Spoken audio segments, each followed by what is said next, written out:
तो बीपीएससी शिक्षक भर्ती और बिहार एसटीटी 2025 दोनों के लिए आपको ये काम कर जाएगा, क्वेश्चन ध्यान रखना है। सबसे पहला क्वेश्चन हमारा खगोलीय टेलीस्कोप के बारे में पूछा गया है। किसके बारे में पूछा गया? तो खगोलीय टेलीस्कोप के बारे में सबसे पहला क्वेश्चन पूछा गया है। और खगोलीय टेलीस्कोप की अगर हम बात करते हैं तो एक बात आप जान लीजिए कि खगोलीय टेलीस्कोप जो खगोलीय दूरबीन हमारा होता है उसके बारे में हम लोग यहाँ पर बात करने वाले हैं। खगोलीय टेलीस्कोप का मतलब आप समझ लीजिए कि जो खगोलीय टेलीस्कोप होगा उसके अवदृश्य के द्वारक का व्यास बढ़ाते हैं तो क्या होगा। तो सबसे पहला चीज आपको यह समझना है कि जब कभी भी हम किसकी बात करते हैं यहाँ पर, तो आपको ध्यान रखना है, अगर हम यहाँ पर बात करते हैं खगोलीय टेलीस्कोप की बात करते हैं, और खगोलीय टेलीस्कोप को खगोलीय दूरबीन भी कहते हैं, इस बात को ध्यान रखना। तो खगोलीय टेलीस्कोप कहने का मतलब खगोलीय दूरबीन की बात करते हैं। और सबसे इंपॉर्टेंट बात तो यह है कि जो खगोलीय टेलीस्कोप हमारा होता है, खगोलीय दूरबीन हमारा होता है, दूर की वस्तु को देखने के लिए इस्तेमाल करते हैं। ये जो दूर की वस्तु होता है उसको देखने के लिए, तो दूर की जो वस्तु होती है, दूर की वस्तु को देखने के लिए इसका इस्तेमाल करते हैं। दूर की वस्तु देखने के लिए इसका इस्तेमाल करते हैं, दूर की वस्तु देखने के लिए इसका इस्तेमाल करते हैं। और छोटा चीज को बड़ा करके देखते हैं, बड़ा इमेज बनाता है ये बड़ा प्रतिबिंब बना के आपको, इसमें कैसा प्रतिबिंब बनता है, तो इसमें बड़ा प्रतिबिंब का निर्माण होता है, छोटे चीज का प्रतिबिंब बड़ा प्रतिबिंब बन जाता है। दूसरी बात, इस खगोलीय दूरबीन में मेरे भाई याद रखना कि इसमें 2 उत्तल लेंस लगा रहता है। इसमें कितने लेंस लगे रहते हैं? इसमें 2 उत्तल लेंस लगा होता है, ये बात भी आपको ध्यान रखना है। इसमें कितने उत्तल लेंस होंगे? तो इसमें 2 उत्तल लेंस होता है, इसको आप ध्यान रखेंगे। दूसरा बात आपको ध्यान रखना है कि अगर हम खगोलीय दूरबीन की अगर हम बात करते हैं, खगोलीय टेलीस्कोप की अगर हम बात करते हैं, अगर इसके अभिदृश्य के द्वारक का व्यास अगर मान लेते हैं कि इसका व्यास अगर बड़ा रखते हैं, यानी कहने का मतलब है, आपको ध्यान रखना है कि जो लेंस है उसका डायमीटर को हम लोग क्या कर देते हैं, तो ये हमारा एपर्चर का जो डायमीटर है उसको ज्यादा करते हैं, तो क्या होगा? अगर एपर्चर के डायमीटर या डायमीटर को हम लोग अगर बड़ा करते हैं, अगर डाया को अगर ज्यादा रखते हैं, तो ज्यादा प्रकाश इंटर करेगा। इससे ज्यादा प्रकाश हमारा क्या होगा? तो ज्यादा प्रकाश हमारा आएगा। और जब ज्यादा प्रकाश आता है तो ऐसे में क्या होगा? अब एक ही जगह पर अगर बहुत ज्यादा प्रकाश हमारा आता है, एकत्रित होता है, तो अगर डायमीटर अगर ज्यादा होगा तो हम लोग क्या कहेंगे? अगर डायमीटर ज्यादा होगा तो ज्यादा प्रकाश एकत्रित होगा, इस बात को ध्यान रखना।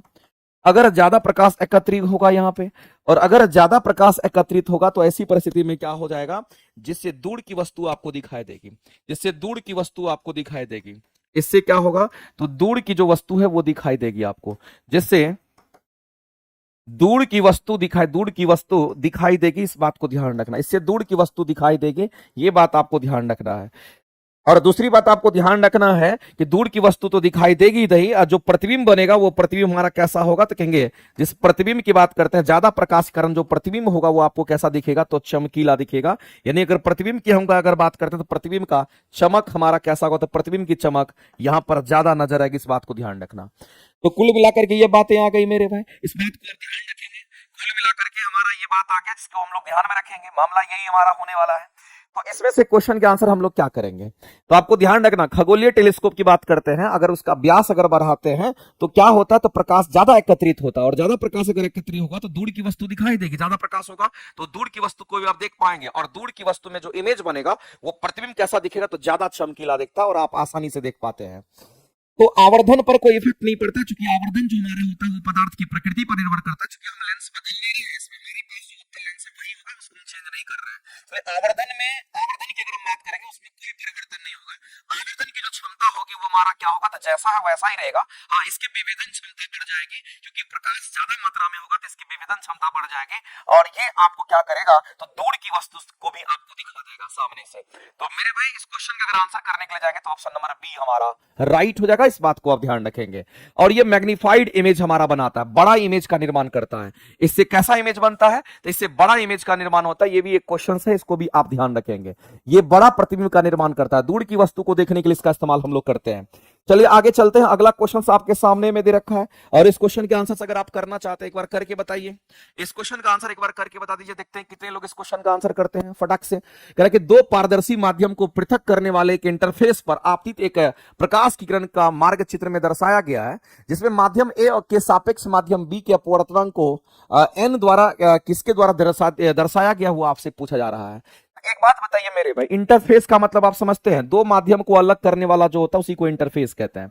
इसका मतलब कहीं ना कहीं ये हमारा क्या है, तो इसको हम लोग इंटरफेस कह देते हैं। ये जो आपको दिख रहा होगा इसी को हम लोग क्या कहेंगे, इसको हम लोग इंटरफेस कहते हैं। इस बात को आप ध्यान रखना। इंटरफेस कहने का मतलब है दो माध्यम को सेपरेट करने वाले को इंटरफेस कहते हैं। इसका मतलब ऊपर में माध्यम ए है तो नीचे में माध्यम हमारा क्या है, तो बी है। इस बात को ध्यान रखना। लेकिन हमें यह नहीं पता है कि किसका अपवर्तनांक ज्यादा है, तो हम कैसे पता करते हैं, एक बात याद रखना मेरे भाई, ये अविलंब लाइन हमारा होता है। इसका कंसेप्ट मैंने आपको पहले भी बता रखा है। ये वाला जो लाइन आप देखते हैं इस लाइन को हम अविलंब लाइन कहते हैं।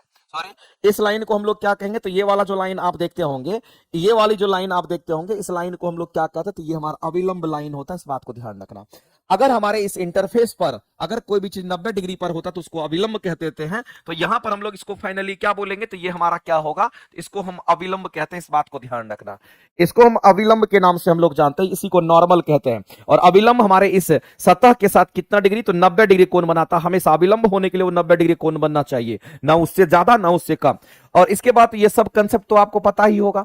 अगर मान लेते हैं कि विरल माध्यम से सघन माध्यम में प्रकाश जाती है तो क्या होता है, तो आपको ये बात पता होगा कि विरल माध्यम से प्रकाश अगर सघन माध्यम में जाती है, प्रकाश अगर विरल माध्यम से अगर सघन माध्यम में जाती है, सघन माध्यम में जाती है तो क्या होता है। तो अगर विरल माध्यम से प्रकाश की हम बात करें, प्रकाश अगर विरल माध्यम से सघन माध्यम में जाती है तो क्या होता है, आपको बताना है मेरे भाई। हम इस प्रकाश की बात कर रहे हैं। अगर प्रकाश विरल माध्यम से सघन माध्यम में जाती है तो क्या होता है, तो ऐसी परिस्थिति में आपको ध्यान रखना है कि वो किधर मुड़ता है, तो विरल से सघन में जाएगा तो अविलंब की ओर मुड़ जाता है। ये किधर मुड़ जाएगा, तो कहेंगे यहां पर हम अविलंब की बात करते हैं तो वह अविलंब की ओर मुड़ जाता है। इस बात को ध्यान रखना। जिधर अविलंब होगा उधर की ओर, अविलंब की ओर क्या होती, तो वो मुड़ जाती है। ये बात आपको पता होगा। इस बात को ध्यान रखना, जो कि अपवर्तन का नियम कहता है। दूसरा हमारा क्या होगा, तो प्रकाश हमारा किधर, तो कहेंगे अब हमारा सघन से विरल की ओर अगर भेजते हैं, अगर प्रकाश को सघन माध्यम से अगर विरल माध्यम की ओर अगर हम भेजते हैं तो ऐसी परिस्थिति में क्या होगा आपको बताना है। अगर ये सघन माध्यम से विरल माध्यम की ओर अगर जाता है तो ऐसी परिस्थिति में क्या होगा, तो ये अविलंब प्रकाश हमारा किधर, तो कहेंगे अविलंब से दूर भागता है। ये प्रकाश किधर, तो कहेंगे अविलंब से ये दूर जाता है। इस बात को ध्यान रखना, ये अविलंब से दूर भागता है। ये बात आपको ध्यान रखना चाहिए। तो ये हमारा क्या, तो अपवर्तन का दो नियम है, एगो ये नियम, एगो ये नियम। आपको ध्यान भी रखना चाहिए, अपवर्तन के दो नियम होते हैं। और जब कभी भी प्रकाश माध्यम परिवर्तन करेगा तो अपवर्तन हो ही जाएगा। इसका मतलब कहीं ना कहीं इसका अपवर्तन हुआ है, लेकिन अपवर्तन कहां हुआ, जहां माध्यम परिवर्तन करेगा वहीं अपवर्तन होता है। तो एक माध्यम ये, एक माध्यम ये। इसको देख के ही आपको लग रहा होगा, इसको देख के लग रहा होगा मेरे भाई कि क्या है, इसको हम लोग विरल माध्यम कहेंगे तो इसको सघन माध्यम कहेंगे। कहिएगा कैसे, आप क्यों ऐसे कह रहे हैं कि ये विरल और सघन है, आप यहां पर फोकस कीजिए। अगर मान लेते थोड़ा देर के लिए कि अगर ये प्रकाश मान लेते एक ही माध्यम का अगर होता तो ये प्रकाश सीधा ऐसे निकल जाता। क्या ये प्रकाश हमारा ऐसे गया है, क्या ये प्रकाश हमारा ऐसे गया, क्या ये प्रकाश हमारा ऐसा गया है, जैसा ये वाला लाइन है, क्या इसी लाइन में गया है, नहीं गया है। क्या ये प्रकाश हमारा इधर की ओर आगे बढ़ा है, बिल्कुल भी नहीं बढ़ा है। और तो ये प्रकाश किधर की ओर मुड़ा, तो अविलंब की तरफ। चूंकि ये अविलंब होता है, ये अविलंब की ओर मुड़ रहा है। तो जब प्रकाश विरल माध्यम से सघन माध्यम में जाती है तो अविलंब की ओर मुड़ जाती है। इसका मतलब ये क्लियर हो गया कि माध्यम ए जो है उसको विरल कहेंगे और माध्यम बी जो है उसको सघन कहेंगे। चित्र के माध्यम से हम लोग आसानी से कह सकते हैं। तो माध्यम ए को क्या कहेंगे, तो ये कहीं ना कहीं हमारा यहां पर विरल माध्यम हो जाएगा। और माध्यम बी की अगर बात करते हैं तो इसको हम लोग क्या कह देंगे, तो इसको हम लोग यहां पर सघन माध्यम के नाम से हम लोग जानेंगे। ये हमारा सघन माध्यम हो जाएगा। और एक बात याद रखना मेरे भाई कि विरल माध्यम का जो अपवर्तनांक होता है वो कम होता है, सघन माध्यम का जो अपवर्तनांक होता है ज्यादा होता है। ये बात हमेशा के लिए याद रखना। अगर विरल माध्यम की अगर बात करते हैं तो विरल माध्यम का जो अपवर्तनांक होता है, इसके अपवर्तनांक की अगर हम बात करते हैं, रिफ्रैक्टिव इंडेक्स की बात करते हैं, जिसको म्यू से दिखाते हैं, इसका अपवर्तनांक हमारा क्या होता है, तो कम होता है। इसका अपवर्तनांक कम होता है। जबकि सघन माध्यम का जो अपवर्तनांक होगा, जिसको हम लोग रिफ्रैक्टिव इंडेक्स कहते हैं, इसका जो अपवर्तनांक हमारा होगा वो कैसा होगा, तो कहेंगे इसका अपवर्तनांक हमारा, जिसको म्यू से दिखाते हैं, इसका अपवर्तनांक कहीं ना कहीं हमारा क्या होगा, तो कहेंगे ज्यादा होगा। तो आपसे क्वेश्चन पूछा गया है मेरे भाई कि ये बताइए कि दो पारदर्शी माध्यम है, दो पारदर्शी माध्यम है जिससे प्रकाश आर पार कर सकता है। जब प्रकाश आर पार करेगा, माध्यम परिवर्तन करेगा तो अपवर्तन होगा। तब कहता है कि इंटरफेस पर, ये जो इंटरफेस हमारा दिख रहा है, इस इंटरफेस पर एक आपतित प्रकाश की किरण हमारा इस मार्ग में दिखा रहा है कि ये आपतित प्रकाश की किरणें हैं और वह हमारा माध्यम ए से माध्यम बी में जा रहा है, माध्यम ए से माध्यम बी की तरफ हमारा आ रहा है। तो ऐसी परिस्थिति में अपवर्तनांक को किसके द्वारा दर्शाया गया है, इसका मतलब है कि माध्यम बी हमारा क्या सघन माध्यम है, और जब सघन माध्यम होगा तो हम कहेंगे उसका अपवर्तनांक कहीं ना कहीं 1 से क्या होगा, तो कहीं ज्यादा होगा। अपवर्तनांक जो हमारा होगा कैसा होगा, तो कहेंगे अपवर्तनांक हमारा 1 से ज्यादा होगा, क्योंकि माध्यम ए का सापेक्ष माध्यम बी का अपवर्तनांक पूछा गया है। माध्यम ए के सापेक्ष माध्यम बी का अपवर्तनांक पूछा गया है, तो हम लोग कहेंगे माध्यम ए के सापेक्ष माध्यम बी का अपवर्तनांक कैसे लिखते हैं, तो माध्यम ए के सापेक्ष माध्यम बी का अपवर्तनांक, माध्यम बी का अपवर्तनांक माध्यम ए के सापेक्ष, जिसके सापेक्ष बोलेगा तो उसको बाद में लिखेंगे, तो किसके सापेक्ष, माध्यम ए के सापेक्ष बोला गया, किसका अपवर्तनांक, माध्यम बी का अपवर्तनांक, और इसको लिखने का तरीका हमारा क्या होगा, तो एम बी अपॉन में कितना होगा, तो सॉरी म्यू बी अपॉन में म्यू ए हो जाएगा, जिसके सापेक्ष बोलेगा वो नीचे, जिसका निकालना है उसको ऊपर रखेंगे। और हमको ये पता है कि इसका अपवर्तनांक ज्यादा होगा, इसका अपवर्तनांक कम होगा, क्योंकि ये सघन है और ये विरल है, इसका अपवर्तनांक ज्यादा, इसका अपवर्तनांक कम होगा। अगर ये अपवर्तनांक ज्यादा है, ये अपवर्तनांक अगर कम है, तो इसकी वैल्यू कितनी होगी, तो 1 से ज्यादा हो जाएगी। और ऐसी परिस्थिति में इस क्वेश्चन के जो आंसर करेंगे हम लोग क्या करेंगे, तो हम लोग सीधा कहेंगे मेरे भाई ऑप्शन नंबर हमारा यहां पर माध्यम बी के अपवर्तनांक माध्यम ए, सॉरी माध्यम ए का अपवर्तनांक माध्यम बी का अपवर्तनांक माध्यम ए के सापेक्ष की जो वैल्यू होगी वो हमारा 1 से क्या होगा, तो कहेंगे ज्यादा होगा।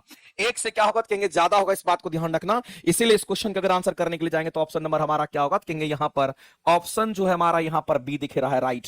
ऑप्शन नंबर बी जो करेंगे इसको हम लोग क्या करेंगे, करेक्ट करेंगे। ऑप्शन नंबर बी हमारा किसी भी सूरत में यहां पर राइट हो जाएगा, इस बात को आप ध्यान रखना। समझ में आया कि नहीं आया, समझ में आया कि नहीं आया मेरे भाई, एक बार बता दीजिए। समझ में आ गया, समझ में आ गया क्वेश्चन कैसा पूछा था। तो इस तरीके से हम लोग क्वेश्चन को सॉल्व करते हैं और इस बात को आप ध्यान में रखेंगे। आगे चलते हैं, अगला क्वेश्चन हम लोग देखते हैं। अगला कह रहा कि पारे को केस नली में भरना मुश्किल होता है, ऐसा क्यों। तो आप एक बात जान लीजिए, ये केस नली का क्वेश्चन हमेशा एग्जाम में कहीं ना कहीं देते रहता है, और जब भी केस नली की बात करेगा तो आप अपने नजर को तेज रखिए और केस नली के क्वेश्चंस को आप बनाने की कोशिश हमेशा कीजिए।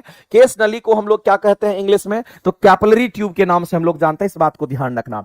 इसको हम लोग क्या बोलते हैं, तो इसी को हम लोग कैपिलरी ट्यूब के नाम से जानते हैं। ये हमारा कैसा कहेंगे, इसको हम लोग कैपिलरी ट्यूब कहते हैं, ये बात आपको ध्यान रखना। केस नली कहने का मतलब कैपिलरी ट्यूब की बात करेंगे। अगर केस नली जिसको कैपिलरी ट्यूब हम लोग कहते हैं, आपको ध्यान रखना मेरे भाई कि कैपिलरी एक्शन हमारा कहां पे, दो चीज के लिए क्वेश्चन हमेशा एग्जाम में पूछता है। तो कैपिलरी ट्यूब में आपको दो तरह का क्वेश्चन दिखेगा, और अगर हम लोगों को दो तरह का क्वेश्चन अगर दिखता है तो कहां कहां दिखता है, तो याद रखना कि मेरे भाई एक तो हमारा पानी के लिए दिखता है, एक तो हमारा पानी के लिए दिखता है, और दूसरा हमारा किसके लिए, तो कहेंगे पारा के लिए दिखता है। इस दोनों बात को याद रखेंगे, क्वेश्चन हमेशा इन्हीं दोनों पर आता है। एक बार पारा के लिए पूछेगा तो एक बार पानी के लिए पूछेगा। तो एक बर्तन लीजिए, उस बर्तन में आप पानी को जमा कर दीजिए। चलो इस बर्तन में हमने क्या डाल दिया, तो पानी डाल दिया। अब हमारे पास क्या, तो केस नली है, और केस नली एक पतली सी नली होती है, बहुत पतली सी नली होती है। इसके अंदर हम जैसे ही डालते हैं तो पता चलता है कि जैसे ही केस नली को इसके अंदर डालते हैं तो इसके अंदर का जो पानी होता है वो हमारा किधर होगा, तो ये पानी हमारा ऊपर की ओर चढ़ जाता है और ऐसा मेनिसिस का आकार बना लेता है। तो पानी इसमें हमारा ऊपर की ओर चढ़ता है, तो हाइट ऊपर चढ़ा। लेकिन पारा के केस में ऐसा नहीं होता है। जब हम पारा के केस में अगर देखते हैं और हम क्या करते हैं, तो पानी की जगह पे अब इसमें पारा भर देते हैं।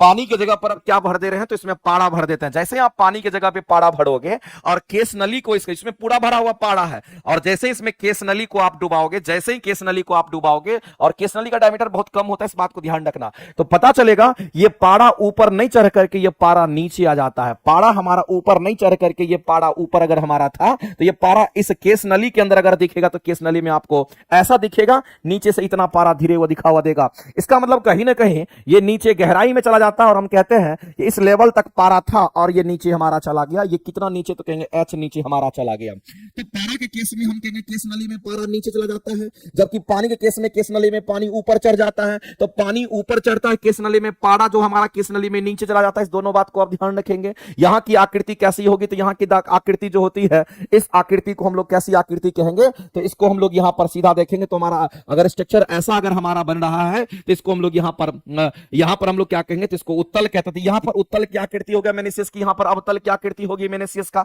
ये बात आपको ध्यान रखना। चांद की तरह जो बन रहा है उसको नवचंद्रक कहते हैं, नवचंद्रक कहते हैं। तो यहां पर जो आकृति होगी वो कैसी होगी, यहां पर जो आकृति होगी वो कैसी होगी, आपको बताना है। तो इसको इसकी आकृति नवचंद्रक की आकृति अवतल होगा, इसकी आकृति नवचंद्रक की आकृति कैसी होगी, तो उत्तल होगी। तो आपसे बोला गया पारा की बात कर रहा था क्वेश्चन में, और बोल दिया यहां पर पूरा का पूरा क्लियरली बोला है कि पारे को केस नली में अगर भरना मुश्किल है तो भरा। अगर केस नली में पारा ऊपर नहीं चढ़ेगा, क्योंकि पारा की अगर हम बात करते हैं तो मेरे भाई पारा केस नली में नीचे उतरता है, इसलिए इसमें भरना, इस केस नली में पारा को भरना मुश्किल होता है। इस बात को ध्यान रखना। एक कंटेनर लेना जिसमें आप पारा को रख दीजिए और उसमें जब पतला सा पाइप को डालिएगा, केस नली को डालिएगा, तो पता चलेगा कि वो पारा ऊपर चढ़ने के बजाय और नीचे चला जाता है। इसका मतलब है इसकी प्रॉपर्टी ही ऐसी होती है। तो बताइए इस क्वेश्चन का आंसर क्या करेंगे? तो ऑप्शन नंबर बी जो है हमारा ये राइट हो जाएगा। ऑप्शन नंबर बी जो होगा हमारा किसी भी सूरत में करेक्ट हो जाएगा। बताइए समझ में आया कि नहीं आया?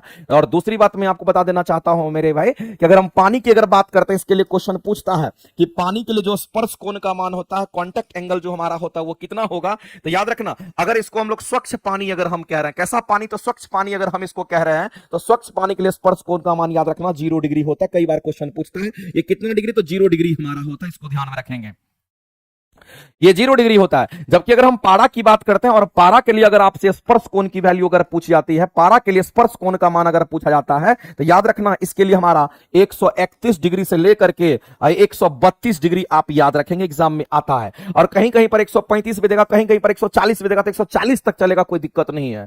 तो यहां पर अगर हमारा थीटा का मान 90 डिग्री से अधिक होगा तो ऑब्ट्यूज एंगल बनेगा, और यहां पर थीटा का मान अगर 90 डिग्री से कम होता तो यहां पर एक्यूट एंगल बनता है।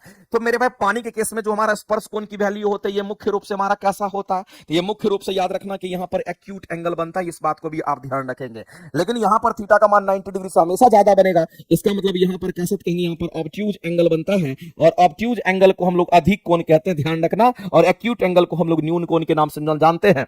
यहां पर जो आकृति बनेगी उत्तल की आकृति, यहां पर जो आकृति बनेगी अवतल की आकृति, मैंने इसका बनता है, ये बात भी आप ध्यान रखेंगे। तो जितने भी छोटे छोटे पॉइंट्स है सभी पॉइंट्स पर आप फोकस करिए, और सब जगह से आपके एग्जाम में क्वेश्चन आता है। इसीलिए हमने दो बात करी आपसे, आपके सामने पानी के लिए बात किया और साथ ही साथ हमने किसके लिए बात किया, तो हमने पारा के लिए बात किया। और चूंकि ये दोनों फेमस एग्जांपल है जिससे क्वेश्चन हमेशा एग्जाम में आता है। अब हाइट कितना ऊपर चढ़ेगा और कितना नीचे उतरेगा केस नली में, वो कैसे पता चलेगा? तो फॉर्मूला से पता चलेगा। तो हाइट कितना ऊपर चढ़ेगा कितना नीचे उतरेगा, तो उसके लिए फॉर्मूला होता है 4 सिग्मा कॉस थीटा अपॉन में कितना, तो कहेंगे रो जी इंटू डी होता है। शायद अगर आप मेरी क्लासेस में पढ़ते होंगे तो इस तरह का जो फॉर्मूला है आपको कहीं ना कहीं देखने को जरूर मिला होगा। ठीक है, ध्यान रखिएगा। तो हाइट किस किस पैरामीटर पर निर्भर करता है आपके एग्जाम में आता है? तो हाइट जिस जिस पैरामीटर पर निर्भर करता है हम उसको हाईलाइट कर देते हैं एक बार, कि जो हाइट है वो समानुपाती सरफेस टेंशन का सिग्मा का होगा। जो हाइट है हमारा वो किसका, तो कहेंगे यहां पर हम लोग सीधा कहेंगे हाइट जो हमारा होगा ये किसका, तो कहेंगे 1 अपॉन में डायमीटर डी का हमारा वित्तोकर्मानुपाती होगा, ध्यान रखेंगे। साथ ही साथ जो हाइट हमारा होगा ये किसका, तो वित्तोकर्मानुपाती 1 अपॉन में डेंसिटी का हमारा होगा। तो एग्जाम में इस पर क्वेश्चन कम पूछता है, लेकिन इन दोनों पर क्वेश्चन ज्यादातर आता है। जिसका प्रेशर ज्यादा उसमें हाइट ज्यादा चढ़ेगा, जिसका डायमीटर ज्यादा उसमें हाइट कम चढ़ेगा। तो इन दोनों पर क्वेश्चन आपके एग्जाम में खास करके आता है, इस बात को ध्यान रखेंगे। चलिए आगे चलते हैं और अगला क्वेश्चन हम लोग देखते हैं। नेक्स्ट क्वेश्चन कहता है कि विराम की अवस्था में स्थित एक पिंड एकाएक बहुत सारे टुकड़े में बंट जाता है। बताइए मेरे भाई ये क्वेश्चन आपको नहीं कराया है क्या? कितनी बार करा चुके हैं? कह रहा कि विराम की अवस्था में स्थित एक पिंड एकाएक बहुत सारे टुकड़े में या क्या होता है बट जाता है, यानी कि और फटने से बने टुकड़े का संवेग का योगफल क्या होगा? बताइए मेरे भाई संवेग संरक्षण के बारे में हमने कई बार बोला है, संवेग संरक्षण के बारे में हमने कई बार बोला है मेरे। जैसे कि मान लेते हैं गोली से बंदूक निकला, सॉरी बंदूक से गोली निकला, तो जहां कहीं भी गोली और बंदूक की बात करेगा, जहां कहीं भी मेरे भाई बम विस्फोट की अगर बात करता है, जहां कहीं भी बम विस्फोट की बात करेगा, या मेरे भाई कोई भी टक्कर, किसी भी प्रकार का टक्कर या कोई भी टक्कर आमने सामने का टक्कर हो कि पीछे से कोई ठोकर आके मार दिया हो, तो अगर इस तरह का चीज अगर देखने को मिलता है, या फिर अगर हम बात करते हैं गोली बंदूक बम विस्फोट या फिर तोप गोला की क्वेश्चन में अगर बात करता है कि तोप से गोला निकला, तो मेरे भाई इस बात को आप ध्यान रखना हमेशा के लिए। इन सभी केसेस में आपको ध्यान रखना कि संवेग संरक्षित रहता है, हमेशा के लिए ये बात याद रखना, क्योंकि क्वेश्चन आपसे कहीं ना कहीं पूछता है। तो आप कहेंगे सर इन सभी केसेस में वो क्या होगा, तो आपको ध्यान रखना है कि इन सभी केस में आपको ध्यान रखना कि इन सभी केस में हमारा रेखीय संवेग संरक्षित होता है। कौन सा संवेग की बात कर रहे हैं, तो कोणीय नहीं, यहां पर रेखीय संवेग संरक्षित होता है, इस बात को आप ध्यान रखेंगे। इसमें कौन संरक्षित रहेगा, तो एक लाइन में आप जान लीजिए कि रेखीय संवेग संरक्षित रहता है, ये बात आपको ध्यान रखना है। और ये हमेशा संरक्षित रहता है, हमेशा का मतलब हमेशा होता है, ये बात आपको ध्यान रखना है, ये हमेशा ही संरक्षित रहता है, इसमें कोई सोचने की जरूरत नहीं है। और अगर संवेग संरक्षण अगर हो गया, इसका मीनिंग क्या होता है? संवेग संरक्षण का मतलब होता है कि जितना संवेग पहले था उतना ही संवेग बाद में होगा, जितना संवेग पहले था उतना ही संवेग हमारा क्या होगा, तो बाद में होगा, यानी संवेग में कोई परिवर्तन नहीं होगा। इसका मतलब नेट संवेग की अगर वैल्यू की अगर बात करते हैं, जो नेट हमारा मोमेंटम होगा, नेट संवेग की जो वैल्यू होगी वो जीरो होगी, इस बात को ध्यान रखना। पहले अगर मान लेते कि हमारा बड़ा टुकड़ा था टूट करके उड़ गया, इसका मतलब उसके बाद जितना भी हमारा संवेग होगा और पहले का जो संवेग होगा वो आपस में बराबर होगा, या दोनों का डिफरेंस होगा, उसकी वैल्यू क्या होगी, तो जीरो हो जाएगी। तो क्वेश्चन आपका कुछ वैसा ही कहता, समझिएगा, कि विराम की अवस्था में स्थित एक पिंड एकाएक बहुत सारे टुकड़े में वो बट जाता है, यानी कि बम विस्फोट की बात कह रहा है। यहां पर कहीं ना कहीं ये क्वेश्चन किसको शो कर रहा है, तो आप सीधा कहेंगे ये क्वेश्चन हमारा बम विस्फोट की तरह शो कर रहा है कि जब बम विस्फोट करता है तो पहले रखा हुआ है, उसको जब विस्फोट करता है तो कई सारे टुकड़े में वो विभक्त हो जाता है, और फटने से बने टुकड़े के संवेग का योगफल, सभी के संवेग का योगफल का वैल्यू क्या होना चाहिए, जीरो होना चाहिए, टोटल मान जीरो होना चाहिए, टोटल संवेग की वैल्यू जीरो होनी चाहिए, तभी हम कहेंगे संवेग संरक्षित है। इस बात को आप ध्यान रखेंगे, तभी हम कहेंगे संवेग संरक्षित है, इस बात को ध्यान रखेंगे मेरे भाई। और इस परिस्थिति में इस क्वेश्चन का आंसर क्या करने के लिए जाएंगे, तो ऑप्शन नंबर हमारा यहां पर टोटल संवेग का जो एडिशन होगा वो जीरो होना चाहिए, टोटल संवेग का एडिशन क्या होना चाहिए, तो कहेंगे जीरो होना चाहिए, बात आपको ध्यान रखना है। तो ऐसे क्वेश्चन कभी भी मिलेगा तो आप तो आसानी से आंसर कर सकते हैं, इसमें कोई दिक्कत नहीं। एनसीईआरटी एग्जाम्पलर की जो क्लासेस हम आपको दे रहे हैं, याद रखना जितने भी लोग लाइव देख रहे हैं, बहुत सारे बच्चे के मन में यह है कि एनसीईआरटी एग्जाम्पलर करना जरूरी है, या एनसीईआरटी नहीं भी करेंगे तो काम हमारा चल जाएगा। तो जिसके भी मन में ये बात आपके मन में अगर चल रहा है, तो आप ये भी समझ लीजिए कि मेरा सिलेक्शन होगा या नहीं होगा, कहीं ना कहीं आप उस दुविधा में फंसे हुए हैं। अगर आपको लगता है कि हमको नंबर ऑफ क्वेश्चन ज्यादा बनाना है, तो बहुत जो बच्चा रैंक लाता है वो बच्चा तो ये खोजता है कि क्वेश्चन कहां से हमको मिले और अच्छे क्वेश्चन का समावेश कहां से मिले, वो ढूंढते रहता है। और मैं आपसे कहना चाहता हूं कि एनसीईआरटी एग्जाम्पलर में अपडेटेड कंटेंट के साथ आपके सामने मटेरियल आने वाला है, और एनसीईआरटी एग्जाम्पलर के जब आप अच्छे क्वेश्चन का संग्रह अगर आप करते हैं तो एक्युमुलेशन आपका बढ़ेगा और सिलेक्शन आपका होगा। मेरा सिलेक्शन नहीं होगा, आपका सिलेक्शन होगा, तो आप डिसाइड कीजिए कि आपको करना है कि नहीं करना है। मेरे तरफ से आप छोड़ दीजिए, अच्छे कंटेंट देंगे और अच्छा डिस्कशन आपको देखने को मिलेगा, अच्छा डिटेल एक्सप्लेनेशन आपको देखने को मिलेगा, अच्छे कंटेंट आपके पास पहुंचेंगे, तो मेरे भाई इससे बेहतर क्या हो सकता है। और आप ध्यान रखेंगे कि बीपीएससी शिक्षक भर्ती 4.0 एनसीईआरटी एग्जाम्पलर, याद रखना मेरे भाई, विज्ञान का ये जो बैच एनसीईआरटी एग्जाम्पलर बैच है, आप सभी लोग कर सकते हैं, क्योंकि अपडेटेड कंटेंट के साथ ये बैच आ रहा है 2 जून से। तैयार रहिए, प्लेटफॉर्म बाय नवीन कुमार सिंह एप्लीकेशन पर आपका आएगा, और ये नाइट में ये क्लासेस हम आपको दे रहे हैं, इस बात को ध्यान रखना। देखते हैं नाइट में जिस समय आपका कोई क्लास मैच नहीं करेगा उसी समय इस क्लासेस को हम रखेंगे। चलिए आगे चलते हैं, अगला क्वेश्चन हम लोग देखते हैं। अगला हमारा कहता है किसी आवेशित चाल की सतह पर, आवेशित चालक की सतह पर विद्युत क्षेत्र जो होता है वो पृष्ठ आवेश घनत्व से कैसे संबंधित होता है। तो इसका एक फॉर्मूला होता है, इसका एक मैथमेटिकल फॉर्मूला है, और उसी मैथमेटिकल फॉर्मूला से इस क्वेश्चन को आप बना पाएंगे, अदरवाइज नहीं तो दिक्कत होगा। तो एक मैथमेटिकल फॉर्मूला हमारा होता है, और इस मैथमेटिकल फॉर्मूला को आपको ध्यान रखना है। तो जो मैथमेटिकल फॉर्मूला हमारा है, जो मैथमेटिकल फॉर्मूला की हम बात करते हैं, अगर जो मैथमेटिकल फॉर्मूला हमारा होता है इलेक्ट्रिक फील्ड का, वो क्या होता है। तो इलेक्ट्रिक फील्ड का एक हमारा जो मैथमेटिकल फॉर्मूला होता है वो सिग्मा अपॉन में एप्सिलॉन नॉट होता है, ये सिग्मा अपॉन में एप्सिलॉन नॉट होता है, ध्यान रखना। इसको हम लोग विद्युत क्षेत्र कहते हैं, जिसको इलेक्ट्रिक फील्ड के नाम से हम लोग जानते हैं। और आपको पता है कि विद्युत क्षेत्र कैसे डेवलप करता है, तो अगर इलेक्ट्रिक फील्ड कहीं डेवलप होता है, इसका मतलब कहीं चार्ज पार्टिकल रखा हुआ है तो उसके चारों तरफ इलेक्ट्रिक फील्ड जनरेट होता है। अगर चार्ज का मूवमेंट हो जाएगा तो मैग्नेटिक फील्ड डेवलप करता है, अगर चार्ज रुका हुआ है तो वहां उसके चारों तरफ इलेक्ट्रिक फील्ड जनरेट करता है। तो ये जो विद्युत क्षेत्र की अगर हम बात करते हैं, जो इलेक्ट्रिक फील्ड की हम बात करते हैं, उसका एक फॉर्मूला होता है जिसको हम लोग सिग्मा एप्सिलॉन में सिग्मा डिवाइडेड बाय एप्सिलॉन कहते हैं, और जो सिग्मा होगा उसी को हम लोग पृष्ठ आवेश घनत्व के नाम से हम लोग जानते हैं। इसको हम लोग क्या बोलते थे, इसको हम लोग पृष्ठ आवेश घनत्व के नाम से जानते हैं, ये हमारा पृष्ठ आवेश घनत्व कहलाता है, इस बात को आप ध्यान रखना। और नीचे में मेरे भाई यहाँ पर एप्सिलॉन नॉट है, और एप्सिलॉन नॉट हमारा क्या होता है, निर्वात में आप कह सकते हैं कि विद्युत पारगम्यता होता है, जिसको आप कह सकते हैं कि निर्वात की हम बात कर रहे हैं, और निर्वात में विद्युत पारगम्यता की हम बात करते हैं। निर्वात में जो विद्युत पारगम्यता की अगर हम बात करते हैं, ये हमारा होता है, इस बात को ध्यान रखना। तो ये फॉर्मूला आपको याद रखनी चाहिए, ये फॉर्मूला अगर आपको याद रहेगा तो क्वेश्चन आपका ऐसे ही बन जाएगा। तो मेरे भाई इसमें आप क्या देख रहे हैं, इस फॉर्मूला में क्या रिलेशन निकल करके आ रहा है। तो आप देख रहे हैं सर, इलेक्ट्रिक फील्ड जो हमारा है इस सिग्मा के साथ कैसा रिलेशन में है, तो सिग्मा के साथ समानुपाती का रिलेशन है। ये इलेक्ट्रिक फील्ड जो है ये विद्युत्कर्मानुपाती किसका है, तो विद्युत्कर्मानुपाती हमारा किसका है, तो 1/ε0 का है।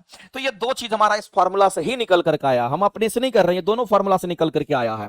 तो आपको फॉर्मूला पता रहेगा तभी बन सकता है, अदरवाइज मुश्किल है। तो आप बता सकते हैं। अब कह रहा है कि बताइए आवेशित चालक की सतह पर विद्युत क्षेत्र की बात कर रहा है, किसकी बात कर रहा है, और विद्युत क्षेत्र को किससे दिखा रहे हैं, तो इसे दिखा रहे हैं। उसके बाद पृष्ठ आवेश जो घनत्व है उसको किससे, तो सिग्मा से दिखाते हैं। तो ई और सिग्मा में कैसा संबंध है, ई और सिग्मा में समानुपाती का संबंध है। इन दोनों में कैसा संबंध है मेरे भाई, समानुपाती का संबंध है। तो आप कहेंगे दोनों एक दूसरे का कैसा होगा, तो दोनों के दोनों एक दूसरे का समानुपाती का रिलेशन रखता है, डायरेक्टली प्रोपोर्शनल हमारा होगा, यानी इस क्वेश्चन का आंसर करेंगे ऑप्शन नंबर ए आपका राइट हो जाएगा। आगे चलते हैं। अगला कहता है मेरे भाई, ये क्वेश्चन तो कई बार करा चुके हैं और हम चाहेंगे कि आप सभी लोग इस क्वेश्चन का आंसर कर दीजिए। एक बार फटाफट करके इस क्वेश्चन का आंसर करिए। इस क्वेश्चन का आंसर करके एक बार जल्दी से बता दीजिए। एक बार फटाफट करके इस क्वेश्चन का आंसर करके बताइए, देखते हैं कितने लोग आंसर कर रहे हैं। कहता है, क्वेश्चन कहता है कि एक आवेशित कण मतलब कोई चार्ज पार्टिकल की बात कर रहा है, किसी आवेशित कण यानी किसी चार्ज पार्टिकल की बात कर रहा है, जिसका वेग कितना, तो v है, और b क्या है, तो चुंबकीय क्षेत्र है। यानी आपको सीधा कह रहा है कि उसका वेग v और b चुंबकीय क्षेत्र में गतिमान है। तब कहता है कण पर लगने वाले अधिकतम बल की जो वैल्यू होगी वो कितनी होगी, यानी कि उस पर लगने वाले बल, अधिकतम बल का मान क्या होगा, ये आपसे पूछा गया है। एक बात बताइए मेरे भाई, इस बल के बारे में मैंने कई बार बोला है आपको कि ये जो फोर्स हमारा होता है वो Q इंटू क्या होता है, तो V वेक्टर क्रॉस में B वेक्टर। और यहां पर आपको ध्यान रखना है कि V क्या है, तो गति है चालक का, और B क्या है, तो हमारा चुंबकीय क्षेत्र है। इसी को जब तोड़ते हैं तो यही हमारा Q VV sin थीटा निकल करके आता है, इस बात को ध्यान रखना। तो फॉर्मूला कहीं ना कहीं बल का जो फॉर्मूला जेन्युइन फॉर्मूला हमारा होता है वो कितना होता है, तो Q VV sin थीटा के रूप में हमारा होता है। अगर Q VV sin थीटा के रूप में होता है तो हम लोग बता सकते हैं कि साइन थीटा का मान अगर पुट करेंगे, अगर साइन थीटा का मान मैक्सिमम मान होगा तो फोर्स भी मैक्सिमम होगा। तो बताइए थीटा का, साइन थीटा का मैक्सिमम मान कितना होता है, तो कहेंगे 1 होता है। साइन थीटा का मान मैक्सिमम मान कितना होगा, तो 1 होता है। तो थीटा के किस मान पर साइन थीटा का मान 1 होता है, तो आप कहेंगे सर साइन 90, साइन 0 का मतलब 0, साइन 90 का मतलब 1 होता है।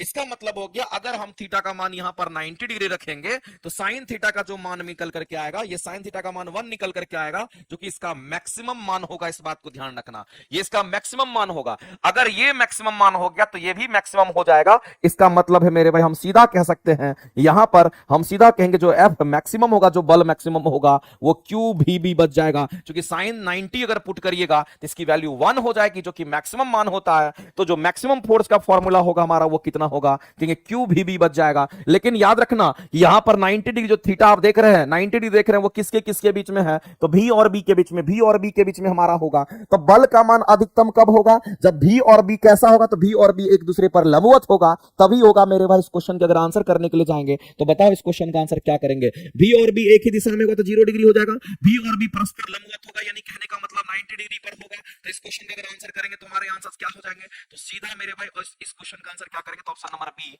करेक्ट हो जाएगा। बताइए बताए थे कि नहीं बताए थे। क्वेश्चन देखते ही कंसेप्ट जी पर होना चाहिए तैयारी, ऐसे कहते हैं। बिल्कुल मुरली सागर जी बिल्कुल राइट कह रहे हैं। इस बार आप लोगों को मैं कहना चाहता हूं कि इस बार आपको कोई कसर नहीं छोड़ना है। जो गलती आप पहले किए थे वो गलती नहीं दोहराना है, इस बात को बस ध्यान में रखना है। इस बार किसी भी सूरत में आपको रिजल्ट लेकर के आना है। कह रहा कि सूर्य का ताप किस नियम के द्वारा ज्ञात किया जा सकता है, तो जब हम लोग सन टेम्परेचर की हम बात करते हैं, सन टेम्परेचर की अगर हम बात करते हैं मेरे भाई, तो इस बात को ध्यान रखना, सन टेम्परेचर की बात करते हैं तो आप ऐसे समझिए, इसको ज्यादा बढ़िया समझ में आएगा। जैसे अगर हम बात करते हैं यहां पर सूर्य की बात करते हैं, सन की बात करते हैं, तो जाहिर सी बात है सूर्य से क्या निकलता है, तो सूर्य से मेरे भाई रेडिएशन का इमिशन होता है। इससे क्या निकलता है, कहीं से हमारा रेडिएशन का इमिशन होता है, इस बात को ध्यान रखना। इससे रेडिएशन एमिशन होता है, इस बात को आप सभी लोग जानते हैं। इससे रेडिएशन एमिशन होता है, यानी कि जो भी एनर्जी हमारे पृथ्वी पर पहुंचती है वो हमारा रेडिएशन विकिरण के माध्यम से एनर्जी पहुंचती है। और इसके लिए हम लोग रेडिएशन एमिशंस के लिए हम लोग क्या पढ़ते हैं, तो विन्स डिस्प्लेसमेंट लॉ पढ़ते हैं। इसको ध्यान रखना, इसका नाम है विन्स डिस्प्लेसमेंट लॉ के नाम से हम लोग जानते हैं। और ये जो विन्स डिस्प्लेसमेंट लॉ हमारा होता है, इनका एक इक्वेशन है, उस इक्वेशन का आप इस्तेमाल कीजिए।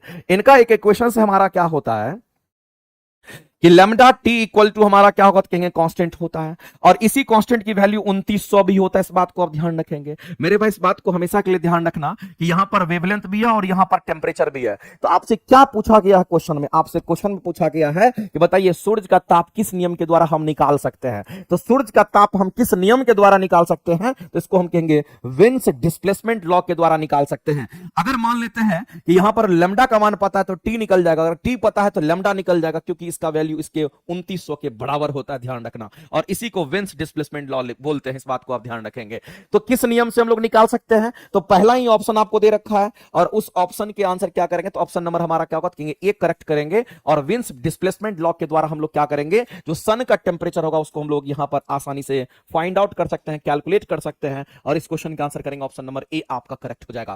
केपलर ने गति के ग्रह के गति का नियम दिया था। तो ग्रह जो गति करता है उस ग्रह के गति के लिए जो केपलर ने नियम दिया था वो 3 प्रकार का नियम था, याद रखना। एक को हम लोग कहते हैं कक्षीय नियम, दूसरे को कहते हैं क्षेत्रीय नियम और तीसरे को कहते हैं आवर्तकाल का नियम। आपको ये बात पता होना चाहिए, मैंने कई बार बता रखा है। आगे चलते हैं, अगला क्वेश्चन हम लोग देखते हैं। अगला क्वेश्चन हमारा क्या कहता है कि एक ऊंचाई ट्रांसफार्मर, ऊंचाई ट्रांसफार्मर आपको यह समझ में आना चाहिए किसको कहते हैं। तो वैसे ट्रांसफार्मर को अगर आप देखिएगा तो मेरे भाई हम सभी लोग जानते हैं जो ट्रांसफार्मर होता है वो वोल्टेज को रेगुलेट करता है। किसको? तो याद रखना, सबसे पहला चीज आपको यह ध्यान रखना है, अगर किसी ट्रांसफार्मर की अगर हम बात करते हैं, जो ट्रांसफार्मर हमारा होता है, ये ट्रांसफार्मर कभी भी करंट को रेगुलेट नहीं करता है, ये वोल्टेज को रेगुलेट करता है, इस बात को ध्यान रखना। ये वोल्टेज को कंट्रोल करता है, वोल्टेज को रेगुलेट करता है, ये बात आपको ध्यान रखना। ट्रांसफार्मर किसको? तो वोल्टेज को रेगुलेट करता है, ये बात ध्यान रखना।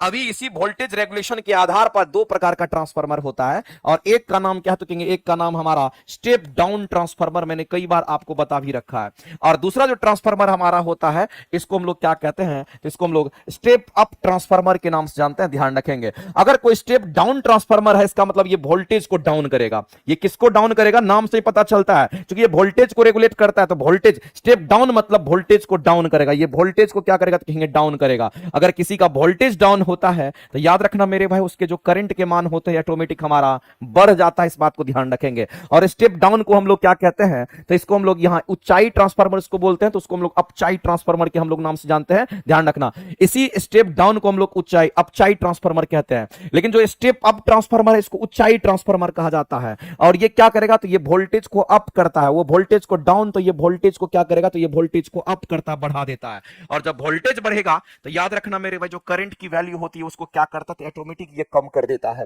तो इस स्टेप अप को हम लोग क्या कहते हैं? इसी को हम लोग ऊंचाई ट्रांसफार्मर के नाम से जानते हैं, इसी को हम लोग ऊंचाई ट्रांसफार्मर कहते हैं, इस बात को ध्यान रखना। और आपका इंग्लिश में भी लिखा हुआ है और आपको समझ में आ जाएगा किस ट्रांसफार्मर की बात कर रहा है। तो स्टेप अप ट्रांसफार्मर की बात कर रहा है। और स्टेप अप ट्रांसफार्मर क्या करेगा? तो कहेंगे वोल्टेज को अप करेगा, करंट को घटा देगा। तो आपसे पूछा गया है कि ऊंचाई ट्रांसफार्मर की द्वितीय कुंडली में धारा का मान क्या होगा? जाहिर सी बात है प्राथमिक कुंडली से द्वितीय कुंडली में हमारा क्या करता है? तो वोल्टेज को ट्रांसफर करता है। अगर वोल्टेज डाउन करेगा तो करंट का मान बढ़ जाएगा, अगर वोल्टेज अप करेगा तो करंट का मान डाउन हो जाएगा। तो द्वितीय कुंडली में ये क्या करता है? धारा के मान को क्या करेगा? तो स्टेप अप की अगर बात करता है ये धारा के मान को क्या करेगा? तो हम लोग सीधा कहेंगे जो करंट के मान है उसको क्या करता है? ये घटा देता है। यानी इस क्वेश्चन का अगर आंसर करने के लिए जाएंगे ऑप्शन नंबर बी आपका राइट हो जाएगा, ऑप्शन नंबर बी हमारा राइट हो जाएगा। और जब कभी भी हम लोग ट्रांसफार्मर की बात करते हैं तो याद रखना कि ट्रांसफार्मर हमारा एसी पे काम करता है, डीसी पे काम नहीं करता है, इस बात को आप हमेशा के लिए ध्यान रखना।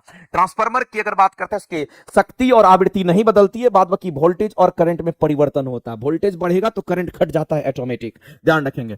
और हमारा ट्रांसफार्मर इलेक्ट्रोमैग्नेटिक इंडक्शन के प्रिंसिपल पे काम करता है और इलेक्ट्रोमैग्नेटिक इंडक्शन प्रिंसिपल जो दिया है वो माइकल फैराडे ने दिया है, उसको भी आप ध्यान में रखेंगे। चलिए अगला क्वेश्चन हम लोग देखते हैं, नेक्स्ट क्वेश्चन की बात करते हैं। अगला दे रखा आयरन की बात कर रहा है, बताइए आयरन हमारा कैसा मटेरियल है, आपको बताना है। तो आयरन की बात करते हैं, आयरन कैसा मटेरियल है, तो आपको ये बताना है मेरे भाई इसमें से कौन सा आंसर हमारा करेक्ट हो जाएगा। तो सबसे पहले अगर हम लोग चुंबकीय पदार्थ की अगर हम बात करते हैं तो कुछ इस तरीके से आपको याद रखना पड़ेगा।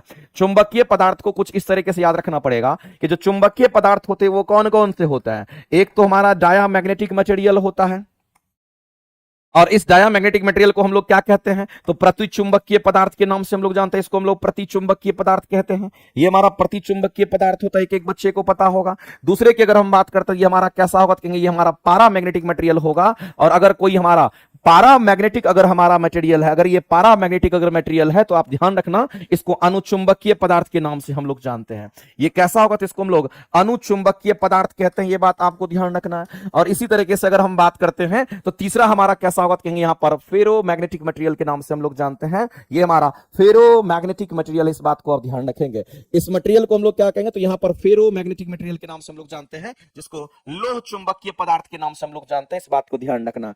और कुल मिलाकर करके मैंने कुछ मटेरियल आपको याद करने के लिए बोला था, उसको याद रखिएगा। जैसे अगर फेरोमैग्नेटिक मटेरियल की बात करते हैं, सबसे अच्छा मैग्नेटिक इसी में होता है, सबसे बढ़िया डोमेन इसी में बनता है, इस बात को ध्यान। इसमें डायपोल प्रेजेंट होता है, जबकि इसमें डायपोल जीरो में डायपोल मूवमेंट जीरो होता है। डायपोल मूवमेंट जीरो क्यों होता है? क्योंकि इसमें सभी के सभी पेयर्ड इलेक्ट्रॉन होते हैं, उसमें हमारा जो क्लॉकवाइज एंटी क्लॉकवाइज स्पिन होता है वो हमारा कैंसिल आउट कर देता है, इसलिए इसमें हमारा डायपोल नहीं होता है। तो डायपोल हमारा इसमें प्रेजेंट होता है सबसे पहले, और हमारा इसी के अंदर डोमेन भी बनता है, फेरोमैग्नेटिक मटेरियल में डोमेन बनता है। आपको यह ध्यान रखना मेरे भाई, इसके एग्जांपल्स काफी इंपॉर्टेंट है कि इसके एग्जांपल्स हमारे क्या होंगे। तो मैं आपको बताना चाहता हूं, इसमें आपको याद रखना, आयरन की बात करते हैं हम लोग, निकल की बात करते हैं, और हम लोग कोबाल्ट की बात करते हैं। याद कीजिए बताए थे कि नहीं बताए थे, ये तीनों एग्जांपल याद रखना है। और आपसे क्या पूछा? आयरन के बारे में पूछा। आयरन को सिंबॉलिक रिप्रेजेंटेशन में Fe से दिखाते हैं, इसका मतलब ये फेरोमैग्नेटिक मटेरियल है। इस क्वेश्चन के अगर आंसर करने के लिए जाओगे तो कहां है फेरो? ऑप्शन नंबर आपको सी में दे रखा है। ऑप्शन नंबर सी नहीं, ऑप्शन नंबर बी होना चाहिए।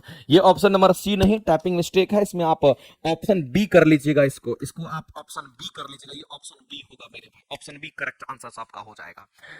अगर हम डायमैग्नेटिक मटेरियल की बात करते हैं, इसका एग्जांपल अगर हम लोगों को लिखना होगा तो कैसे लिखेंगे? तो आप याद रखना, इसमें हवा आता है, इसमें पानी आता है। हवा पानी जरूरी है। इसी के बाद जैसे हवा पानी महंगा है, वैसे ही सोना चांदी भी महंगा होता है। तो सोना हो गया, चांदी हो गया, हवा पानी सोना चांदी हो गया। इसके बाद हम बिस्मथ की बात करेंगे, मरकरी की बात करेंगे, ये एटसेट्रा, ये सब हमारा इसमें होता है। इसी में जिंक भी हमारा होता है, ध्यान रखेंगे। लेकिन अगर कोई पैरामैग्नेटिक मटेरियल की अगर बात करता है तो आपको ध्यान रखना है, इसमें हमारा क्षारीय धातु, आपको पता होगा कि हमारे पीरियोडिक टेबल में क्षारीय धातु होता है। आपको पता होगा कि क्षारीय मृदा धातु भी हमारे पीरियोडिक टेबल में होता है। तो क्षारीय धातु भी होता है और साथ ही साथ क्षारीय मृदा धातु भी हमारा होता है, इस बात को ध्यान रखेंगे। तो कुल मिलाकर के मोटा मोटी इतना आपको ध्यान रखना है। नहीं तो और भी चीजें सामने आती है कि अगर हम किसी भी तत्व की बात करते हैं, उस पर प्लस चार्ज या माइनस चार्ज होता है, तो उसके हिसाब से भी वो पेयर्ड और अनपेयर्ड इलेक्ट्रॉन हो जाता है, जिसके हिसाब से हमारा प्रतिचुंबकीय, अनुचुंबकीय, और फिर हम कह सकते हैं कि यहां पर जो हमारा लोह चुंबकीय पदार्थ है उसके नाम बदल जाते हैं, ध्यान रखना। और मैंने उसके बारे में डिस्कस आपको पिछले टेस्ट में भी किया था, ध्यान रखना। चलिए आगे चलते हैं और अगला क्वेश्चन हम लोग देखते हैं। नेक्स्ट क्वेश्चन की अगर हम बात करें, अगला दे रखा है अनुदैर्ध्य तरंग की बात कर रहा है। एक बात बताइए, अनुदैर्ध्य तरंग आप किसको कह रहे हैं? तो अनुदैर्ध्य तरंग कहने का मतलब है, अनुदैर्ध्य तरंग कहने का मतलब है जो जिसको ध्वनि तरंग कहते हैं वो हमारा अनुदैर्ध्य तरंग है। इस बात को आप सभी लोग जानते होंगे। और इसी अनुदैर्ध्य तरंग की बात कर रहा है, तो आप यहां पर फोकस कीजिए मेरे भाई, ध्वनि तरंग पर आप फोकस कीजिए। और एक बात आप जान लीजिए, जो ध्वनि तरंग हमारा होता है इसी को कहते हैं यही हमारा अनुदैर्ध्य तरंग होगा। ये बात आपको ध्यान रखना है। दूसरी बात आपको ध्यान रखना है कि जो अनुदैर्ध्य तरंग हमारा होता है, इस अनुदैर्ध्य तरंग को हम लोग यांत्रिक तरंग के नाम से जानते हैं। इसको यांत्रिक तरंग भी कहते हैं, इस बात को ध्यान रखना। ये मैकेनिकल वेव होता है, यांत्रिक तरंग हमारा होता है। अगर कोई अनुदैर्ध्य तरंग हमारा होता है, इसमें क्या चीज होता है? दो तरह की घटनाएं देखने को मिलती है। तो इसमें एक बार कंप्रेशन होता है, इसमें एक बार क्या होगा तो कहेंगे यहां पर मॉलिक्यूल्स पास पास आएगा तो कंप्रेस हो जाएगा, कंप्रेशन होगा, जिसको हम लोग हिंदी में क्या बोलते हैं? तो इसको संपीड़न के नाम से हम लोग जानते हैं, इस बात को ध्यान रखेंगे। दूसरी बात आपको ध्यान रखना कि इसमें हमारा रेयर फ्रैक्शन होता है। इसमें क्या होगा तो इसमें हमारा रेयर फ्रैक्शन होता है, इस बात को ध्यान रखना। और रेयर फ्रैक्शन को हिंदी में क्या बोलते हैं? जिसको हम लोग यहां पर विरलन कहते हैं, ये बात आपको ध्यान रखना पड़ेगा। तो मेरे भाई कुल मिलाकर के ये पता चल रहा है कि ये ध्वनि तरंग के क्वेश्चंस हमारे हैं, और ध्वनि तरंग के जब क्वेश्चंस होंगे तो हम लोग इजीली इसको कर पाएंगे, कोई दिक्कत नहीं है। तो कंप्रेशन में क्या होता है समझ लीजिए, कंप्रेशन के जो मॉलिक्यूल्स होते हैं वो काफी पास पास होते हैं, कंप्रेशन के मॉलिक्यूल्स काफी पास पास होंगे। जब कंप्रेशन का मॉलिक्यूल्स पास पास होगा मेरे भाई, तो आप क्या कहोगे? यहां के मॉलिक्यूल्स अगर पास पास, बहुत ज्यादा पास पास होगा तभी तो कंप्रेस होगा, और जब कंप्रेस होगा तो यहां का प्रेशर क्या होगा? तो इस जगह का प्रेशर ज्यादा होगा। यहां का प्रेशर क्या होगा? कहेंगे यहां का प्रेशर हमारा ज्यादा होगा, इस बात को ध्यान रखेंगे। लेकिन विरलन का मतलब क्या होता है? मॉलिक्यूल्स दूर दूर होगा, मॉलिक्यूल्स दूर दूर होगा, मॉलिक्यूल्स दूर दूर होगा, इसका मतलब यहां का प्रेशर हमारा क्या होगा? यहां पर कम हो जाता है, इस बात को ध्यान रखना। जब मॉलिक्यूल्स एक जगह साथ सटे सटे होते हैं तो वहां पर प्रेशर ज्यादा होता है, क्योंकि कंप्रेस आपने कर दिया है। जब मॉलिक्यूल्स दूर दूर होता है तो उसके बीच में प्रेशर कम होता है, इस बात को ध्यान रखना। तो मेरे भाई आपसे ये क्वेश्चन पूछा गया है और आप सभी लोगों को इस क्वेश्चन का आंसर करना चाहिए, और बहुत ही बेहतरीन क्वेश्चन आपके सामने में है और एग्जाम में पूछा जा चुका है इस तरह का क्वेश्चन। चलिए, अनुदैर्ध्य तरंग संचलन में बोला गया विरलन की बात कर रहा है। किसकी बात कर रहा है? तो विरलन की बात कर रहा है। और विरलन कहां है? तो रेयर फ्रैक्शन की बात कर रहे हैं, यहां पर दिख रहा होगा आपको। संपीड़न की बात नहीं कर रहा, आपको यहां पर विरलन की बात कर रहा है। कह रहा है कि संचलन में विरलन के स्थान के माध्यम का जो घनत्व होगा या दाब होगा। एक बात बताइए मेरे भाई, अगर मॉलिक्यूल्स पास पास होगा, पास पास होगा, पास पास होगा, तो उसकी डेंसिटी ज्यादा होगी। उसकी डेंसिटी क्या होगी? तो कहेंगे ज्यादा होगा। अगर डेंसिटी ज्यादा होगा तो प्रेशर भी क्या होगा? तो कहेंगे यहां पर ज्यादा होगा। इसकी डेंसिटी भी ज्यादा होगी, प्रेशर भी ज्यादा होगा। जब प्रेशर कम होगा तो हम कहेंगे इसकी डेंसिटी क्या होगी? तो इसकी डेंसिटी कम होगी। जैसे मान लेते हैं कपड़ा, आपके पास ढेर सारा कपड़ा है, एक ही बैग में ठूसते जा रहे हैं, ठूसते जा रहे हैं, ठूसते जा रहे हैं, इसका मतलब कपड़ा बहुत ज्यादा आपका ठूसा गया, इसका मतलब उसकी डेंसिटी बढ़ गई। जब उसका डेंसिटी बढ़ता है तो जाहिर सी बात है उसका प्रेशर भी बढ़ जाता है। इसी तरीके से आपको ध्यान रखना कि प्रेशर बढ़ेगा तो डेंसिटी बढ़ेगा, और प्रेशर घटेगा तो डेंसिटी भी घट जाएगा। क्योंकि मेरे भाई दूर दूर है तो प्रेशर कम होगा तो डेंसिटी भी उसका कम होगा। तो इसलिए हम लोग सघन और विरल भी इसको समझते हैं, इसमें कोई दिक्कत नहीं होना चाहिए। तो आप आसानी से कह सकते हैं सर यहाँ पर प्रेशर कम होगा तो यहाँ की डेंसिटी भी कम होगी, यहाँ का प्रेशर अगर ज्यादा होगा तो यहाँ का डेंसिटी भी ज्यादा होगा। अब बनाइए क्वेश्चन को, समझ में आ जाएगा। कह रहा कि बताइए घनत्व क्या होगा और दाब क्या होगा। तो कहेंगे जो घनत्व होगा वही दाब भी होगा, लेकिन हमारा विरलन के केस में देखेंगे इसका मतलब घनत्व हमारा क्या होगा, कहेंगे घनत्व हमारा कम होगा और साथ ही साथ दाब भी हमारा क्या होगा, कहेंगे प्रेशर भी हमारा कम होगा। यानी कहने का मतलब है इस क्वेश्चन के अगर आंसर करने के लिए जाएंगे तो हम लोग कहेंगे दाब और घनत्व दोनों कम होगा, दोनों कम होगा। यानी इस क्वेश्चन का जो आंसर करेंगे ऑप्शन नंबर क्या होगा, तो ऑप्शन नंबर ए आपका यहां पे करेक्ट हो जाएगा। ऑप्शन ए जो है ये क्या होगा, तो आपका राइट आंसर हो जाएगा मेरे भाई। जिसके हिसाब से क्वेश्चन पूछा गया था उसके हिसाब से इस क्वेश्चन का आंसर क्या करेंगे, तो ऑप्शन नंबर ए आपका करेक्ट हो जाएगा। बताइए समझ में आया कि नहीं आया? जो बताइए वो समझ में आया कि नहीं मेरे भाई, एक बार जल्दी से बता दीजिए कमेंट सेक्शन में कमेंट करके। आगे चलते हैं, अगला कहता है कौन सा पदार्थ भरने पर ऑर्गन पाइप हमारा पिच अधिकतम होता है। अब बताइए पिच को अधिकतम करना है, किसको अधिकतम करना है, तो पिच को अधिकतम करना है। तो जाहिर सी बात है पिच जो है वो डिपेंड करता है किस पर, तो फ्रीक्वेंसी पर। आप सभी लोग कई बार पढ़ा चुके हैं और कई बार आपको ये तो रटा हुआ होना चाहिए।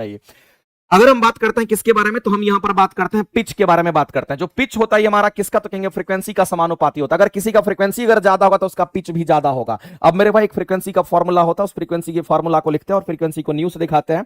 और इसका फॉर्मूला जो होता है, फ्रीक्वेंसी का जो फॉर्मूला होता है शायद आरटी अपॉन में हमारा क्या होता है, कहेंगे एम होता है। ध्यान रखेंगे फ्रीक्वेंसी का जो फॉर्मूला होता है हमारा कितना होता है, कहेंगे अंडर रूट में हमारा आरटी अपॉन में एम होता है। इस बात को ध्यान रखना। ये आरटी डिवाइडेड बाय हमारा क्या होगा, एम क्या है तो मॉलिक्यूलर वेट है, एम क्या है तो इस बात को ध्यान रखना, एम हमारा यहां पर मॉलिक्यूलर वेट है, इस बात को ध्यान रखेंगे। तो फ्रीक्वेंसी हमारा क्या होना चाहिए, तो आपको क्वेश्चन में जो बोला उसके हिसाब से सोचेंगे। क्वेश्चन में हमसे बोला है कि हमारा पिच क्या होना चाहिए, तो पिच को अधिकतम करना है। क्वेश्चन में ये बोल दिया है किसको अधिकतम करने की बात कर रहा है, किसको अधिकतम करने की बात कर रहा है, तो पिच को अधिकतम करने की बात कर रहा है। तो पिच अगर अधिकतम होगा तो फ्रीक्वेंसी अधिकतम होगा। इसका मतलब आप यहां पर इसको अप्लाई कीजिए, यहां अप्लाई कीजिए। अगर इसका फ्रीक्वेंसी अधिकतम होगा तभी तो पिच अधिकतम होगा। जब फ्रीक्वेंसी अधिकतम होगा मेरे भाई तो हम ये कह सकते हैं ये जो हमारा एम है इस मॉलिक्यूलर वेट को कम करना पड़ेगा। तो वैसे गैस को हम लोग चूज करेंगे जिसका मॉलिक्यूलर वेट कम होगा, वैसे गैस का हम इस्तेमाल करेंगे जिसका मॉलिक्यूलर वेट कम होगा। और मॉलिक्यूलर वेट सबसे कम किसका होता है, तो याद रखना मेरे भाई हम लोग यहां पर एयर को लेकर के चलेंगे।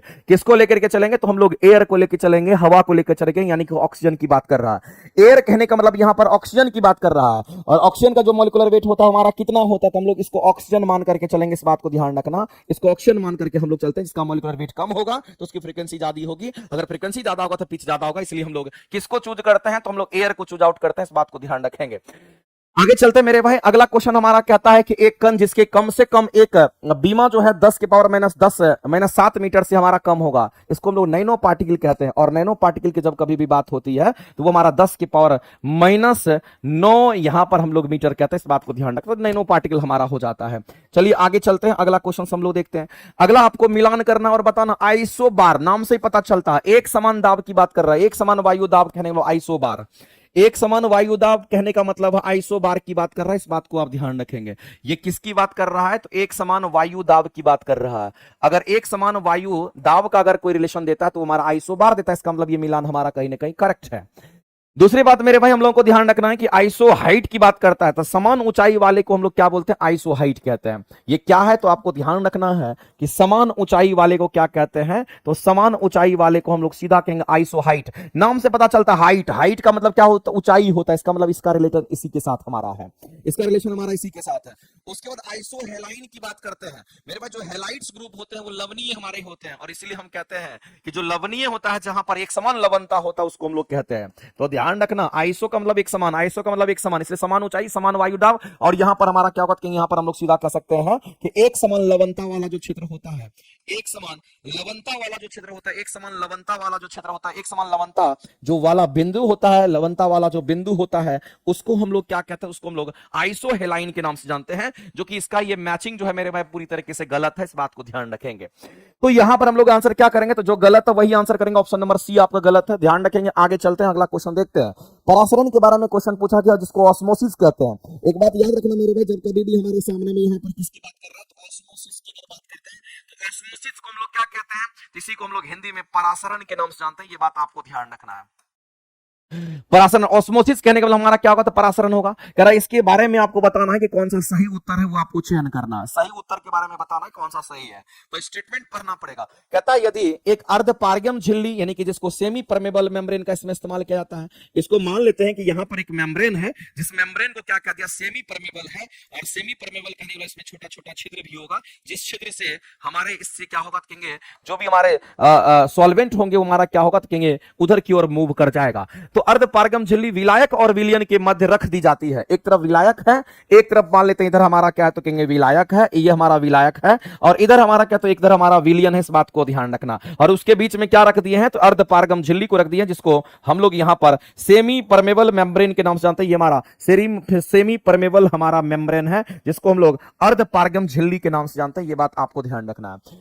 तो के मध्य रख दी जाती है। तो कहता है मेरे भाई कि विलायक जो हमारा होगा, विलायक कहने के मतलब ये वाला, विलायक के जो अणु होंगे, विलायक के जो अणु होंगे इस झिल्ली में से निकल करके शुद्ध विलायक से विलयन की ओर प्रवाहित हो जाता है। इसका मतलब मेरे भाई इस विलायक के जो अणु होंगे, इस विलायक के जो अणु होंगे, यहां पर विलायक है, और इस विलायक के जो अणु होंगे इसी सेमी परमेबल मेम्ब्रेन से पास करते हुए हमारा किधर चला जाता है, तो शुद्ध विलयन की तरफ हमारा प्रवाहित हो जाता है। इस बात को ध्यान रखना। तो इसको हम लोग क्या कहते हैं, तो इसको हम लोग यहां पर ऑस्मोसिस के नाम से हम लोग जानते हैं।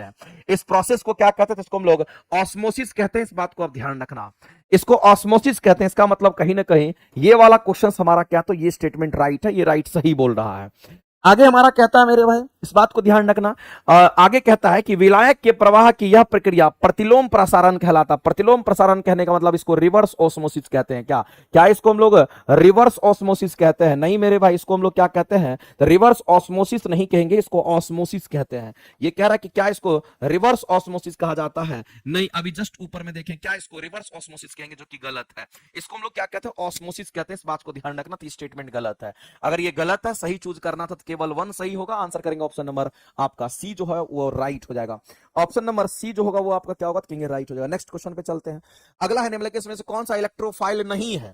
तो सबसे पहले तो इलेक्ट्रोफाइल कहते किसको, उसको आप समझ लीजिए। छोटा छोटा पॉइंट्स जो है आपको कई बार क्या करना होता है, अगर थ्योरी में आपने नहीं पढ़ा है तो आपको यहां से नोट करना होता है। इस बात को ध्यान रखना, इसी को तैयारी कहते हैं। अगर हम इलेक्ट्रोफाइल की बात करते हैं तो आप एक बात जान लीजिए, इलेक्ट्रोफाइल हम उसको कहते हैं जो इसमें इलेक्ट्रॉन को ग्रहण करने की क्षमता होती है और ऑक्टेट कंप्लीट करता है। जो तो जिसमें इलेक्ट्रॉन को क्या करता है, ग्रहण करने की क्षमता होती है। जिसमें इलेक्ट्रॉन को क्या करता है, इलेक्ट्रॉन, जिसमें इलेक्ट्रॉन को ग्रहण कर, ध्यान रखना, जिसमें इलेक्ट्रॉन को ग्रहण कर ऑक्टेट कंप्लीट करने की क्षमता होती है। ऑक्टेट कंप्लीट करने की क्षमता होती है, ऑक्टेट कंप्लीट करने की क्षमता होती है, ऑक्टेट कंप्लीट करने की क्षमता होती है, उसी को कहते हैं ऑक्टेट कंप्लीट करने की क्षमता होती है, उसी को हम लोग क्या कहते हैं, तो उसी को हम लोग इलेक्ट्रोफाइल के नाम से जानते हैं। अब इसमें से चेक करना पड़ेगा आपको। अगर पहले ऑप्शन में चेक करना है तो आप कहेंगे सर सोडियम प्लस की बात कर रहा है। अगर सोडियम होगा तो 11 को इलेक्ट्रॉन होगा। अगर 11 को सोडियम का 11 को अगर इलेक्ट्रॉन होगा तो इसका इलेक्ट्रॉनिक कॉन्फ़िगरेशन 2 8 हमारा कितना होगा, तो 1 हो जाएगा। अगर इसी को Na प्लस कह दीजिए तो यहां पर इलेक्ट्रॉन की संख्या कम हो जाएगी, और यहां पर हमारा कितना, तो 2 8 हो जाएगा। इसका तो ऑक्टेट कंप्लीट हो गया, यहां ऑक्टेट इनकम्प्लीट था तो ये नहीं, यहां पर Na प्लस कह रहा है। इसका मतलब मेरे भाई आप इस बात को समझने का कोशिश कीजिएगा, यहां पर Na प्लस की बात कह रहा है, और Na प्लस में हम देख रहे हैं कि ऑक्टेट कंप्लीट हो जा रहा है, हमारा ऑक्टेट कंप्लीट हो जा रहा है। इस बात को आप ध्यान रखेंगे। अगर यहां पर ऑक्टेट कंप्लीट हमारा हो जा रहा है, इसका मतलब वो हमारा इलेक्ट्रोफाइल कहलाएगा। इस बात को ध्यान रखेंगे। इलेक्ट्रॉन को अगर एक्सेप्ट करता है, ऑक्टेट को अगर कंप्लीट करता है, तो आप ये समझ लीजिएगा जो भी हमारा ऑक्टेट कंप्लीट करेगा वो हमारा इलेक्ट्रोफाइल कहलाता है। इस बात को आप ध्यान रखेंगे। तो इलेक्ट्रोफाइल ये तो हमारा क्या हो जाएगा, ये हमारा क्या हो जाएगा मेरे भाई, इस बात को ध्यान रखना। इस क्वेश्चन के जो आंसर्स आपके दे रखे हैं, इलेक्ट्रोफाइल कौन सा हमारा नहीं है? नहीं, इसमें एक चीज आपको ध्यान रखना, सोडियम प्लस तो 2 8 हमारा हो गया, तो ये 10 हो गया। ये इलेक्ट्रोफाइल हमारा नहीं है बोला गया। इस क्वेश्चन का आंसर हमारा ऑप्शन नंबर ए दे रखा है, ए दे रखा। अच्छा, यहां पर एक चीज ध्यान रखना है कि प्लस आवेश हमारा है, क्या है, तो प्लस आवेश, इसमें इलेक्ट्रॉन ग्रहण करने की बात कर रहा है, जबकि यहां पर इलेक्ट्रॉन को त्याग करके ऑक्टेट कंप्लीट कर रहा है। ये इलेक्ट्रॉन को त्याग करके ऑक्टेट कंप्लीट कर रहा है, तो ये इलेक्ट्रोफाइल नहीं होगा। इलेक्ट्रोफाइल हम उसको कहते हैं जो इलेक्ट्रॉन ग्रहण करके ऑक्टेट कंप्लीट करे, इसको ध्यान में रखना। तो इलेक्ट्रॉन को त्याग करके जो हमारा ऑक्टेट कंप्लीट करता है उसको न्यूक्लियोफाइल कहते हैं। ये इलेक्ट्रोफाइल नहीं है हमारा, इसका मतलब ये इलेक्ट्रोफाइल हमारा नहीं होगा। अगर ये इलेक्ट्रोफाइल हमारा नहीं है तो यही इस क्वेश्चन का आंसर हमारा होगा। लेकिन हम दूसरे को भी चेक करके आपके सामने बताते हैं, समझना गौर से। अगर ऑप्शन सी को अगर हम लोग देखते हैं, या ऑप्शन बी की अगर हम बात कर लेते हैं, ऑप्शन बी में क्या दे रखा है, कहेंगे यहां पर BF3- दे रखा है। अब आप एक बात समझना मेरे भाई कि जिस पर चार्ज होता है या फिर इसी के ऊपर हम लोग चर्चा करते हैं। मान लेते कि हमारा बोरोन है और इससे कितने फ्लोरीन लगे हुए हैं, तो 3 को फ्लोरीन, एक फ्लोरीन यहाँ, एक फ्लोरीन यहाँ, एक फ्लोरीन यहाँ, और यहाँ पर एगो माइनस, इसका मतलब इसके पास एगो इलेक्ट्रॉन ज्यादा है। आप बताइए मेरे भाई इसमें कितने बॉन्ड हैं? तो आप कह रहे हैं कि इसमें जितने बॉन्ड हैं उसको हम कहते हैं कि इसमें 3 गो बॉन्ड हम लोग को दिख रहा है। और 3 बॉन्ड कहने का मतलब कितना इलेक्ट्रॉन होगा? 3 बॉन्ड कहने का मतलब हमारा 6 गो इलेक्ट्रॉन हमारा होगा, और एक इलेक्ट्रॉन यहां पर भी है, इसका मतलब 6 इलेक्ट्रॉन वो, और एक इलेक्ट्रॉन जो हमारा इधर छूटा हुआ है, एक इलेक्ट्रॉन की बात करेंगे तो इसके पास टोटल कितना इलेक्ट्रॉन हो गया? तो 7 गो इलेक्ट्रॉन हो गया। बताइए ऑक्टेट कंप्लीट करने के लिए इलेक्ट्रॉन लेगा कि नहीं लेगा? तो ऑक्टेट कंप्लीट करने के लिए इलेक्ट्रॉन को ग्रहण करेगा। जब ऑक्टेट कंप्लीट करने के इलेक्ट्रॉन को ग्रहण कर रहा है उसको इलेक्ट्रोफाइल कहते हैं। इसका मतलब ये इलेक्ट्रोफाइल नहीं था, इसका मतलब ये इलेक्ट्रोफाइल हमारा है। और हाइड्रोजन की बात करते हैं तो मेरे पास हाइड्रोजन को क्या चाहिए? तो एक इलेक्ट्रॉन चाहिए, और इलेक्ट्रॉन अगर इसको मिल जाता है, H प्लस की बात कर रहा है, H प्लस की बात कर रहा है, तो H प्लस में हाइड्रोजन प्लस में अगर हम लोग चेकआउट करेंगे तो कैसे चेकआउट करेंगे? समझना गौर से। अगर मान लेते हैं हाइड्रोजन प्लस है तो हाइड्रोजन का तो एक होता है वो भी गायब हो गया। इसका मतलब है मेरे भाई इसमें 2 पूरा करने के लिए क्या चाहिए? तो इसको इलेक्ट्रॉन चाहिए, लेकिन इलेक्ट्रॉन को ग्रहण करना चाहिए। इलेक्ट्रॉन को ग्रहण करेगा तो इसमें भी 2 इलेक्ट्रॉन चाहिए, इलेक्ट्रॉन ग्रहण करेगा तभी इसका 2 पूरा होगा तो ऑक्टेट कंप्लीट होगा। इसका मतलब ये भी इलेक्ट्रोफाइल है, लेकिन ये इलेक्ट्रोफाइल हमारा नहीं है। ये इलेक्ट्रोफाइल इसलिए नहीं है क्योंकि इलेक्ट्रॉन को ये क्या करता है? ग्रहण नहीं करता, ये हमारा हटाता था। इस बात को ध्यान रखेंगे, ये हटा करके ऑक्टेट कंप्लीट कर रहा था, जबकि इलेक्ट्रॉन ग्रहण करने के बाद ऑक्टेट कंप्लीट करना चाहिए। तो इस क्वेश्चन का अगर आंसर करेंगे तो ऑप्शन नंबर हमारा क्या होगा? तो ए राइट हो जाएगा, क्योंकि वो गलत है। ये इलेक्ट्रोफाइल हमारा नहीं है, इस बात को ध्यान रखेंगे। चले आगे चलते हैं। अगला क्वेश्चन कहता है कि कौन सी धातु पीतल, कांसा और जर्मन सिल्वर इन सभी में से अभय घटक के रूप में विद्यमान होता है? अब अभय घटक मतलब जो ज्यादा मात्रा में हमारा मौजूद होता है, इसकी बात कर रहा है। तो आपके पास जो दे रखा है मिश्र धातु की अगर बात करें, जैसे हम पीतल की बात करते हैं, और आप जानते होंगे कि पीतल को हम लोग क्या कहते हैं? ब्रास कहते हैं। पीतल को हम ब्रास कहते हैं, और पीतल किसका मिश्र धातु होता है? क्योंकि ये मिश्र धातु है, और मिश्र धातु हम उसको कहते हैं जिसमें हम लोग कहते हैं 2 या 2 से अधिक धातु मिला हुआ रहता है। तो ये किसका मिश्र धातु है? तो कहेंगे कॉपर का, दूसरा हमारा जिंक का होता है। कॉपर की मात्रा लगभग 80% होती है, जिंक की मात्रा हमारा 20% ही होता है। इस बात को ध्यान रखेंगे। इसी तरीके से आपको दे रखा है क्या? तो कांसा। तो कांसा आप जानते होंगे, कांसा पदक जीतता है। कांसे पदक की अगर बात करते हैं, कांसा को हम लोग ब्रॉन्ज मेडल के नाम से जानते हैं, ये हमारा ब्रॉन्ज होता है। और जहां कहीं भी ब्रॉन्ज बोलेगा तो ये भी क्या? तो कहेंगे ये भी हमारा मिश्र धातु होता है। इस बात को ध्यान रखेंगे। अगर ये मिश्र धातु है तो ये किसका मिश्रण? तो कॉपर और हमारा टीन का मिश्र धातु होता है। इसमें भी कॉपर की मात्रा लगभग हमारा 80% होता है, और ये 20% हमारा होता है। इसके बाद अगर हम बात करते हैं जर्मन सिल्वर की बात कर रहे हैं, किसकी बात कर रहे हैं मेरे भाई? तो याद रखना यहां पर हम जर्मन सिल्वर की बात कर रहे हैं। और एक बात जान लीजिए, जर्मन सिल्वर में कोई सिल्वर नहीं होता है। जर्मन सिल्वर में सिल्वर का परसेंटेज 0% होता है, याद रखना। तो जर्मन सिल्वर में होता क्या है? तो कहेंगे कॉपर होता है, निकल होता है, और साथ साथ कहेंगे इसमें जिंक होता है। इसमें भी 60% तो कॉपर ही होता है, और 20% निकल होगा, तो 20% हमारा जिंक होता है। यानी कि मेरे भाई तीनों में अगर देखिएगा तो सबसे अधिक मात्रा में क्या होगा? सबसे अधिक मात्रा में कॉपर होगा। और आपसे यही पूछा गया था कि बताइए कि which of the following metals are present in dual component of brass, bronze and German silver. यानी कहने का मतलब हमारा क्या है? तो यहां पर अभय घटक के रूप में जो ज्यादा मात्रा में है वो हमारा कौन सा होगा, या फिर हमारा सब में कॉमन कौन सा होगा? ये क्वेश्चन पूछा गया है। अभय घटक कहने का मतलब आप ये भी कह सकते हैं, क्योंकि इसमें डुअल कंपोनेंट बोला गया, इसका मतलब जो सब में हमारा शामिल होगा, तो हम कहेंगे कॉपर ही हमारा शामिल है सब में। इसका मतलब इस क्वेश्चन का अगर आंसर करेंगे तो ऑप्शन नंबर हमारा बी करेक्ट हो जाएगा, ध्यान रखिएगा। तो जर्मन सिल्वर में कोई सिल्वर नहीं होता, ये नाम से सिर्फ पता चलता है कि जर्मन सिल्वर है, लेकिन ध्यान रखना जर्मन सिल्वर में कोई सिल्वर नहीं होता है। अगला क्वेश्चन की अगर हम बात करते हैं, ग्रेफाइट की हम बात कर रहे हैं। एक बात आपको ध्यान रखना मेरे भाई, हम सभी लोग जानते हैं कार्बन का अपरूप होता है, और जो कार्बन का अपरूप हमारा होता है वो कौन कौन सा होता है? तो कार्बन के अपरूप की अगर हम बात करते हैं तो कार्बन का अपरूप कौन कौन सा होगा? तो सबसे पहले तो हम यहां पर ग्रेफाइट की हम बात करेंगे। एक तो ग्रेफाइट होता है, दूसरा कार्बन का जो अपरूप होगा हमारा क्या कहते हैं? इसको हम लोग यहां पर डायमंड कहते हैं, और तीसरा जो कार्बन का अपरूप होता है उसको हम लोग क्या कहते हैं? तो कहेंगे फुलरीन के नाम से हम लोग जानते हैं। ये बात आपको ध्यान रखना है। और चौथे जो हमारे होते हैं उसको क्या कहते हैं? कोयला, जिसको आप यहां पर कोल कहते हो। तो ये सभी के सभी हमारे क्या है? तो कार्बन के अपरूप है, यानी कंप्लीट कार्बन से ही बना हुआ होता है, लेकिन सबका स्ट्रक्चर अलग अलग होता है, सबकी प्रॉपर्टी अलग अलग होती है। इस बात को आप सभी लोग जानते होंगे।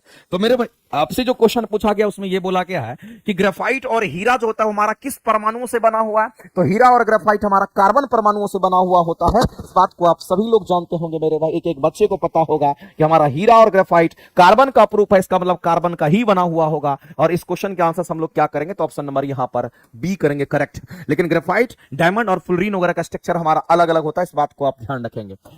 आगे अगर किसी को बीपीएससी शिक्षक भर्ती के लिए अगर तैयारी करना होगा, थ्योरी के लिए तैयारी करना होगा, तो आप आरंभ बैच की क्लासेस ले सकते हैं। आरंभ बैच में फिजिक्स, केमिस्ट्री, बायो, ये तीनों हम आपको पढ़ा रहे हैं और आप प्लेटफॉर्म बाय नवीन कुमार सिंह एप्लीकेशन पर आरंभ बैच की क्लासेस कर सकते हो और आप सभी लोगों का तैयारी मेरे भाई एग्जाम आने तक बहुत अच्छी हो जाएगी, क्योंकि थियोरेटिकल का कॉम्बिनेशन, उसके बाद आप क्वेश्चंस भी बनाएंगे, इन सभी को मिलाकर के अगर आप तैयारी करते हैं तो आपकी तैयारी बहुत ही बेहतर हो पाएगी, इसमें कहीं से कोई शक नहीं है।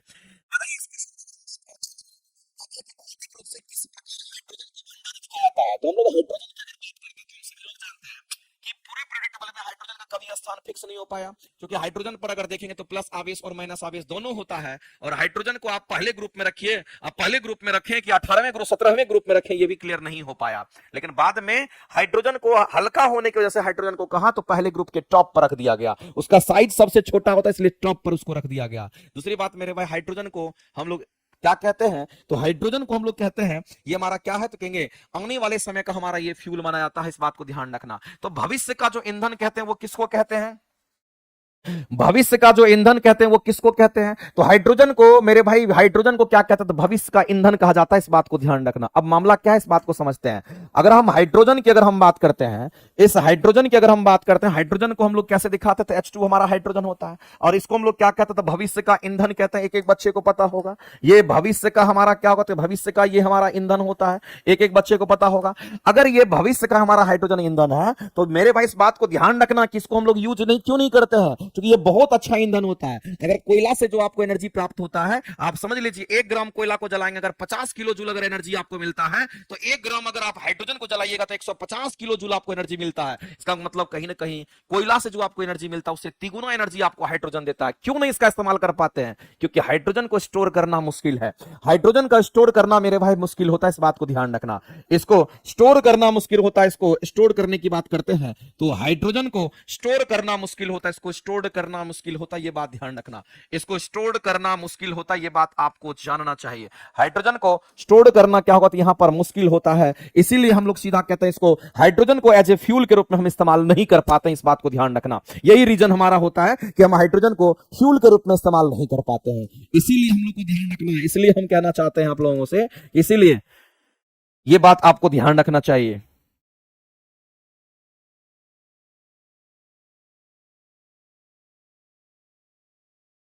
इसलिए हाइड्रोजन की अगर हम बात करते हैं, इसलिए हमारा हाइड्रोजन को फ्यूल के रूप में इस्तेमाल नहीं कर पाते हैं, फ्यूल के रूप में इस्तेमाल नहीं कर पाते हैं, नहीं कर पाते हैं। अगर हाइड्रोजन को अगर स्टोर करना होगा तो क्या करना पड़ेगा, ये भी चीज आप जान लीजिए। कुछ साइंटिस्ट इस पर वर्क किए और उन्होंने ये बात बताया कि अगर हाइड्रोजन को स्टोर करना होगा तो हाई प्रेशर पर हमको स्टोर करना पड़ेगा। सबसे पहली बात तो उन्होंने ये बताया कि अगर हाइड्रोजन को अगर स्टोर करना होगा, अगर इसको स्टोर करना होगा, स्टोर करना मुश्किल है, लेकिन अगर स्टोर करना होगा तो सबसे पहले इनका कहना था कि उसका प्रेशर क्या होगा, तो हाई प्रेशर पर आपको स्टोर करना पड़ेगा।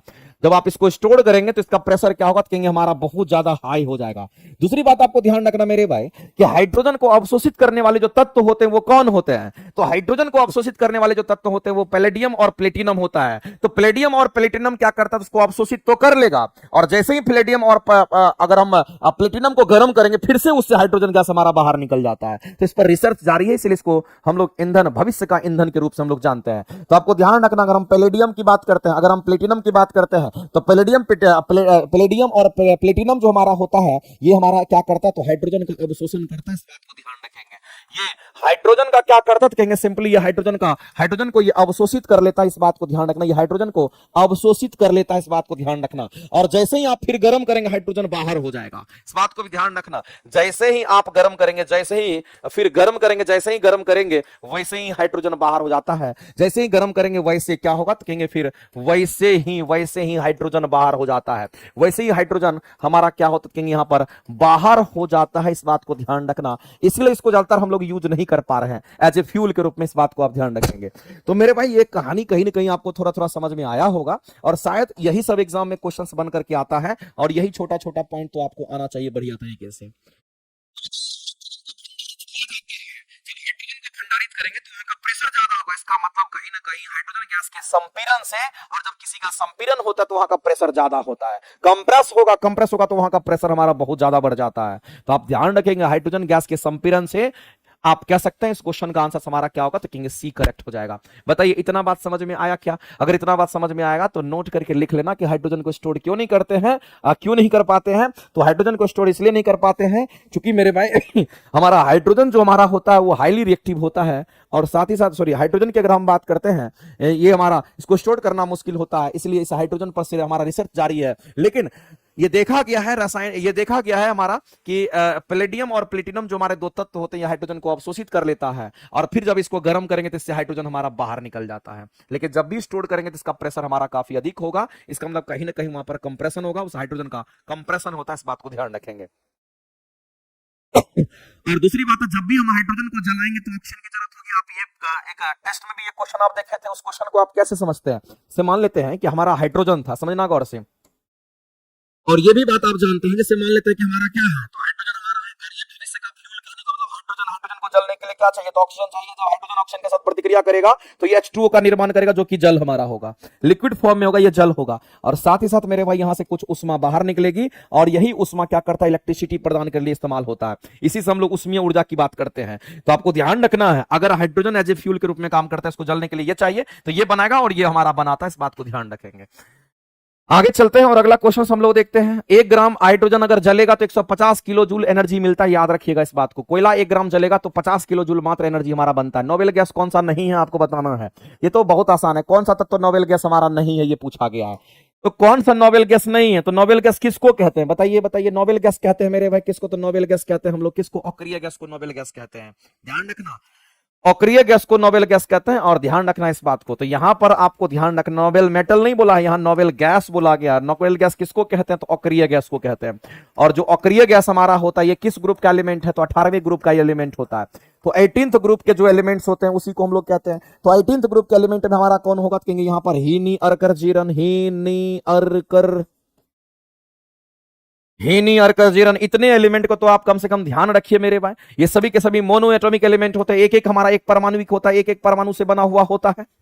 तो बताइए कौन सा तत्व नोबेल गैस नहीं है, तो हम कहेंगे आर्गन तो है, क्रिप्टन भी है। आप देख लीजिए इसमें आर्गन क्रिप्टन दिख रहा है कि नहीं, आप कहेंगे सर आर्गन भी है क्रिप्टन भी है, क्या नहीं है, तो एक्टिनियम नहीं, एक्टिनियम इसमें कहीं भी नहीं है, तो ये नहीं है, यही आंसर करेंगे।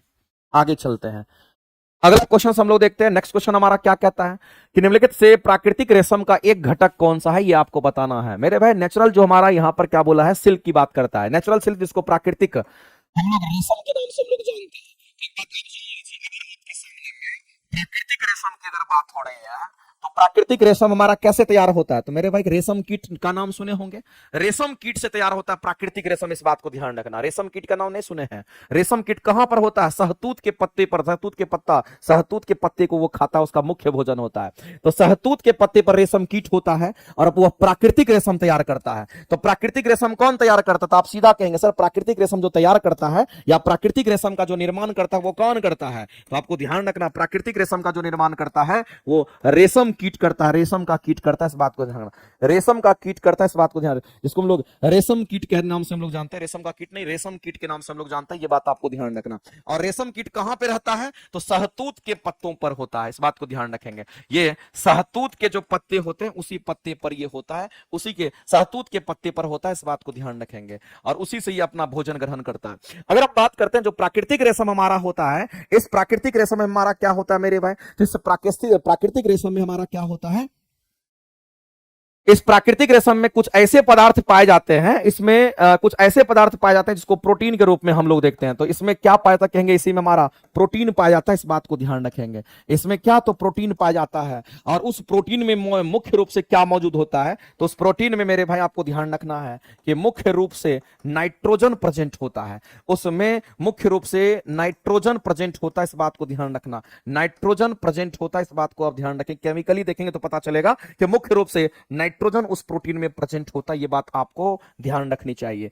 तो मेरे भाई कुल मिलाकर के ये बात पता चला हम लोगों को कि अगर हम बात करते हैं प्राकृतिक रेशम की बात करते हैं, तो उसमें से हमारा कौन से ऐसे तत्व हैं जो उसमें पाए जाते हैं, तो नाइट्रोजन हमारा यहां पर पाया जाता है, वो एक घटक के रूप में होता है। इसमें पोटासियम वगैरह नहीं होता है, ध्यान रखेंगे। ना तो इसमें पोटासियम होता है, ना तो इसमें मैग्नीशियम होता है। इसमें क्या मौजूद होता है, कहेंगे नाइट्रोजन हमारा इसमें मौजूद होता है। और वह हमारा किसमें, तो प्रोटीन में नाइट्रोजन हमारा कंटेंट होता है। ये बात आपसे क्वेश्चन पूछा गया है, ये क्वेश्चन आपसे पूछा गया है। बॉम्बिक्स मोरी, बिल्कुल सही बात कह रहे हैं, बॉम्बिक्स मोरी इसी से रिलेटेड हमारा होता है, जो रेशम कीट हमारा होता है। आगे चलते हैं अगला क्वेश्चन देखते हैं। हाइड्रोजन सल्फाइड मेरे भाई सड़ा हुआ जैसा महकता है, जहां पे दलदल होगा, कीचड़ होगा, वहां से जो गैस निकलता है हाइड्रोजन सल्फाइड भी गैस निकलता है, मीथेन गैस भी निकलता है। तो आपको ध्यान रखना मेरे भाई कि हाइड्रोजन सल्फाइड गैस, जिसको हम लोग H2S के नाम से जानते हैं, एक प्रदूषक का जो मुख्य स्रोत हमारा होगा वो क्या होगा, तो हम कहेंगे सड़ते हुए वनस्पति और पशु पदार्थ के, हमारे सड़ते हुए वनस्पति और पशु पदार्थ से जो पदार्थ हमारा, जो गैस हमारा बनता है, जो गैस हमारा बनता है, उसी को हम लोग क्या कहते हैं, तो हाइड्रोजन सल्फाइड गैस कहते हैं। ध्यान रख लीजिएगा। चलिए आगे अगला कह रहा है कि मेम्ब्रेन बायो रिएक्टरों की चर्चा प्रायः किसके संदर्भ में की जाती है। तो मेरे भाई इस बात को ध्यान रखना, यहां पर क्वेश्चन किसके बारे में पूछा है, तो मेम्ब्रेन बायो रिएक्टर के बारे में पूछा गया है। तो मेम्ब्रेन बायो रिएक्टर जो हमारा एक टेक्निक है, और इसी टेक्निक के माध्यम से हम लोग क्या करते हैं, तो वेस्ट वाटर ट्रीटमेंट टेक्नोलॉजी का इस्तेमाल करते हैं, या फिर हम लोग कहेंगे कि मेम्ब्रेन बायोरिएक्टर का जो इस्तेमाल करते हैं, ये वेस्ट वाटर ट्रीटमेंट टेक्नोलॉजी में इसका इस्तेमाल करते हैं। इस बात को ध्यान रखेंगे, किसके लिए इस्तेमाल करते हैं, याद रख लीजिएगा। इसका इस्तेमाल कहां पर होता है, वेस्ट वाटर ट्रीटमेंट में इसका इस्तेमाल होता है। इसका इस्तेमाल कहां होता है, तो आपको ध्यान रखना है कि इसका इस्तेमाल जो होता है वो कहां होता है, इसका इस्तेमाल वेस्ट वाटर ट्रीटमेंट में हमारा होता है। इस बात को ध्यान रखेंगे, वेस्ट वाटर ट्रीटमेंट की हम बात करेंगे, वेस्ट वाटर ट्रीटमेंट जो हमारा होता है उसमें इसका इस्तेमाल करते हैं। इस बात को ध्यान रखना। तो वेस्ट वाटर ट्रीटमेंट में इसका इस्तेमाल करता है। वेस्ट वाटर ट्रीटमेंट इस्तेमाल है, वेस्ट वाटर ट्रीटमेंट हमारा क्या होता है इसको समझना है। वेस्ट वाटर ट्रीटमेंट में हम लोग क्या करते हैं, पैथोजेंस का पता लगाते हैं। हम लोग किसका पता लगाते हैं, तो बैक्टीरिया का पता लगता है, बैक्टीरिया को ही पैथोजेंस कहते हैं। इसका मतलब इसमें हम लोग किसका पता लगाते हैं, तो इसी में हम लोग क्या करते हैं, तो इसका पता लगाते हैं और उसको क्या करते हैं, रिमूव करते हैं। आपको ध्यान रखना। तो इस वेस्ट वाटर ट्रीटमेंट में क्या निकाला जाता है, तो कहेंगे जो बैक्टीरिया हमारा होता है, और उसी बैक्टीरिया को हम लोग क्या कहते हैं, तो उसी बैक्टीरिया को पैथोजेंस के नाम से हम लोग जानते हैं। ये पैथोजेंस हमारा होता है। तो मेरे भाई वेस्ट वाटर ट्रीटमेंट में हम लोग क्या करते हैं, रिमूव करते हैं, इसको वहां से हटाते हैं, इसको रिमूव करते हैं। किसको रिमूव करते हैं, तो बैक्टीरिया पैथोजेंस को रिमूव करते हैं। और किसको रिमूव करते हैं मेरे भाई, जो कंटामिनेटेड उसमें पदार्थ होते हैं उसको भी हम लोग करते हैं। कंटामिनेटेड जो खराब पदार्थ उसके अंदर होगा, कंटामिनेटेड जो खराब पदार्थ होगा उसको भी वहां उससे अलग करते हैं। तो कंटामिनेटेड पदार्थ को भी हम लोग रिमूव करते हैं। इस बात को ध्यान रखना, उससे निकाल देते हैं इस प्रोसेस से। इस बात को ध्यान रखना। तो ये मेरे भाई ये हमारा निकालने की विधि है। तो एक तो बैक्टीरिया जो होगा, पैथोजेंस होगा, उसको निकाल देंगे, उसको रिमूव करेंगे, या कंटामिनेटेड जो हमारा पदार्थ होगा, जो उसमें सड़ा गला चीज होगा, उसको भी बाहर कर देते हैं। तो ये एक वेस्ट वाटर ट्रीटमेंट में हमारा एक टेक्नोलॉजी होता है, इसको मेम्ब्रेन बायोरिएक्टर के नाम से हम लोग जानते हैं। इसलिए आपको ध्यान रखना है कि मेम्ब्रेन बायोरिएक्टर हमारा क्या है, तो हमारा एक टेक्नोलॉजी है, और इसका इस्तेमाल हम लोग वेस्ट वाटर ट्रीटमेंट में करते हैं। और वेस्ट वाटर ट्रीटमेंट में बैक्टीरिया और कंटामिनेटेड जो भी पदार्थ होते हैं उसको हम लोग बाहर करते हैं, उसको रिमूव करते हैं। इस बात को आप ध्यान रखेंगे। तो बताइए मेरे भाई, यहां पर बोला गया कि चर्चा जो करते हैं किसके संदर्भ में की जाती है, तो वेस्ट वाटर ट्रीटमेंट के संबंध में की जाती है। इसकी चर्चा कहां दे रखा है, तो अपशिष्ट जल शोधन प्रौद्योगिकी, वेस्ट वाटर प्यूरिफिकेशन टेक्नोलॉजी में इसका इस्तेमाल करते हैं, और इसी से बैक्टीरिया वगैरह पैथोजेंस को बाहर कर देते हैं। आपको ये बात ध्यान रखना, ये आपको ध्यान रखना। इस तरह का क्वेश्चन आपके सामने अगर आएगा तो ये लाइन आपको जब तक याद नहीं रहेगा नहीं बनेगा। चलो आगे चलते हैं। तो छोटा छोटा जितना भी आप क्वेश्चन देख रहे हैं ना, सबको मेरे भाई छोटे छोटे क्वेश्चन को पॉइंट बना करके लिखते चले जाओ। आगे आने वाले समय में एग्जाम में हो सकता है कि क्वेश्चन उठा पटक करके पूछ दिया, तो ये सब क्वेश्चन बनाने वाले तुम ही में से एक हो गए। ध्यान रखना इस बात का। अगला क्वेश्चन कहता है कि सामान्यतः सर्वाधिक उपयोग में आने वाला ये उपचायक कौन होगा, तो उपचायक करेंगे रिड्यूसिंग एजेंट की हम बात करते हैं। तो सबसे अधिक इस्तेमाल होने वाला जो रिड्यूसिंग एजेंट होता है हमारा कौन होगा, तो हम लोग कहेंगे यहां पर हमारा कौन होगा, तो SnCl2 के नाम से हम लोग जानते हैं, ये हमारा होता है। सबसे ज्यादा ऑक्सीडाइजिंग एजेंट होने वाला इस्तेमाल हमारा कौन होगा, हाइड्रोजन पेरोक्साइड और हाइड्रोजन गैस हमारा यूज होता है, वो सबसे ज्यादा हमारा इस्तेमाल होता है, हाइड्रोजन पेरोक्साइड वगैरह, उसको ऑक्सीडाइजिंग एजेंट के रूप में देखते हैं। KMnO जो हमारा ऑक्सीडाइजिंग एजेंट हमारा होता है। तो रिड्यूसिंग एजेंट सबसे ज्यादा इस्तेमाल हमारा SnCl2 होता है, जिसको हम लोग टीन क्लोराइड के नाम से हम लोग जानते हैं। अगला का आईपीएससी नेम आपको बताना है। बताइए इसका आईपीएससी नेम क्या होगा मेरे भाई, तो यहां पर आपको दे रखा है CH3 की बात कर रहा है, उसके बाद फिर CH2 की बात कर रहा है, उसके बाद फिर CH3 की बात कर रहा है। बताइए सभी में सिंगल सिंगल बॉन्ड दिख रहा है कि नहीं दिख रहा है, आसानी से दिख रहा है आपको। इसी को दिखाएंगे, एक कार्बन के साथ 3 हाइड्रोजन लगा हुआ है, एक कार्बन के साथ 3 हाइड्रोजन, एक कार्बन के साथ 3 हाइड्रोजन, यहां भी हमारा एक कार्बन के साथ हमारा 2 हाइड्रोजन को इधर H2 को इधर लगा दीजिए, फिर ये हमारा सिंगल बॉन्ड, फिर हमारा इस कार्बन के साथ हमारा कितना, तो कहेंगे 3 को हाइड्रोजन बॉन्ड को लगा दीजिए। मेरे भाई जब कार्बन कार्बन के बीच में पूरे कंपाउंड में अगर सिंगल बॉन्ड दिखता है, इसका मतलब कहीं ना कहीं नहीं, ये सैचुरेटेड कंपाउंड होगा। इसका मतलब ये कैसा कंपाउंड होगा, तो इसको हम लोग यहां पर सैचुरेटेड कंपाउंड कहेंगे। ये हमारा सैचुरेटेड हाइड्रोकार्बन का कंपाउंड होगा, ये सैचुरेटेड हमारा कंपाउंड होगा, इस बात को आप ध्यान रखेंगे। तो सैचुरेटेड कंपाउंड को हम लोग क्या कहते हैं, सैचुरेटेड कंपाउंड में हमारा अल्केन आता है, इस बात को आप ध्यान रखना, इसमें अल्केन आता है। और अल्केन का केमिकल फॉर्मूला क्या होता है, कहेंगे CnH2n प्लस में हमारा 2 होता है। अब यहां पर कितने कार्बन है, तो 3 कार्बन हमारा दिख रहा है, 3 कार्बन का हमारा दिख रहा है। और अगर n के जगह पर हम 3 रखेंगे तो हमारा पता चल जाएगा ये क्या होने वाला है। तो बताओ मेरे भाई यहां पर कितना होगा, तो कहेंगे C3 और H हमारा कितना, तो कहेंगे 8 हो जाएगा। और देखिए 3 हाइड्रोजन 6 हाइड्रोजन, तो हमारा 8 हाइड्रोजन हो गया। चलो C3H8 हमारा हो जाएगा। तो हम लोग इसको कैसे कहेंगे, इसका आईपीएससी नेम पूछा गया है ना, तो आप किधर से भी गिनती करिए, 1 2 3। इसका मतलब हम लोग क्या कहेंगे, पहला हमारा क्या होता है, मीथेन इथेन प्रोपेन होगा। तो हम लोग यहाँ पर ये अल्केन ग्रुप का, तो इसमें ए नहीं लगता है, इसलिए इसको मीथेन इथेन प्रोपेन, यानी कि हमारा 3 कार्बन का होता है, हम कहेंगे सिंगल बॉन्ड है, इसका मतलब प्रोपेन हो जाएगा। तो मेरे भाई इसका जो हमारा केमिकल नाम होगा, सॉरी इसका जो आईपीएससी नेम हमारा होगा वो प्रोपेन हो जाएगा। अगर 1 कार्बन का होता तो मीथेन, 2 कार्बन का इथेन, 3 कार्बन का प्रोपेन, 4 कार्बन का तो ब्यूटेन। इस तरीके से हम इसको आंसर कर सकते हैं, इसमें कोई दिक्कत नहीं है, आप आसानी से इस क्वेश्चन के भी आंसर्स को यहां पर लिख सकते हो इस तरीके से। आगे चलते हैं, अगला है कि कृत्रिम तौर पर गैसोलीन उत्पादन के लिए जो औद्योगिक प्रक्रम हम लोग इस्तेमाल करते हैं। गैसोलीन कहने का मतलब जो हमारा पेट्रोल होता है उसी को गैसोलीन कहते हैं, और इसके लिए हम लोग कौन सा, तो फिशर-ट्रॉप्स प्रक्रम का इस्तेमाल करते हैं। ध्यान रखना ये मेथड यूज होता है।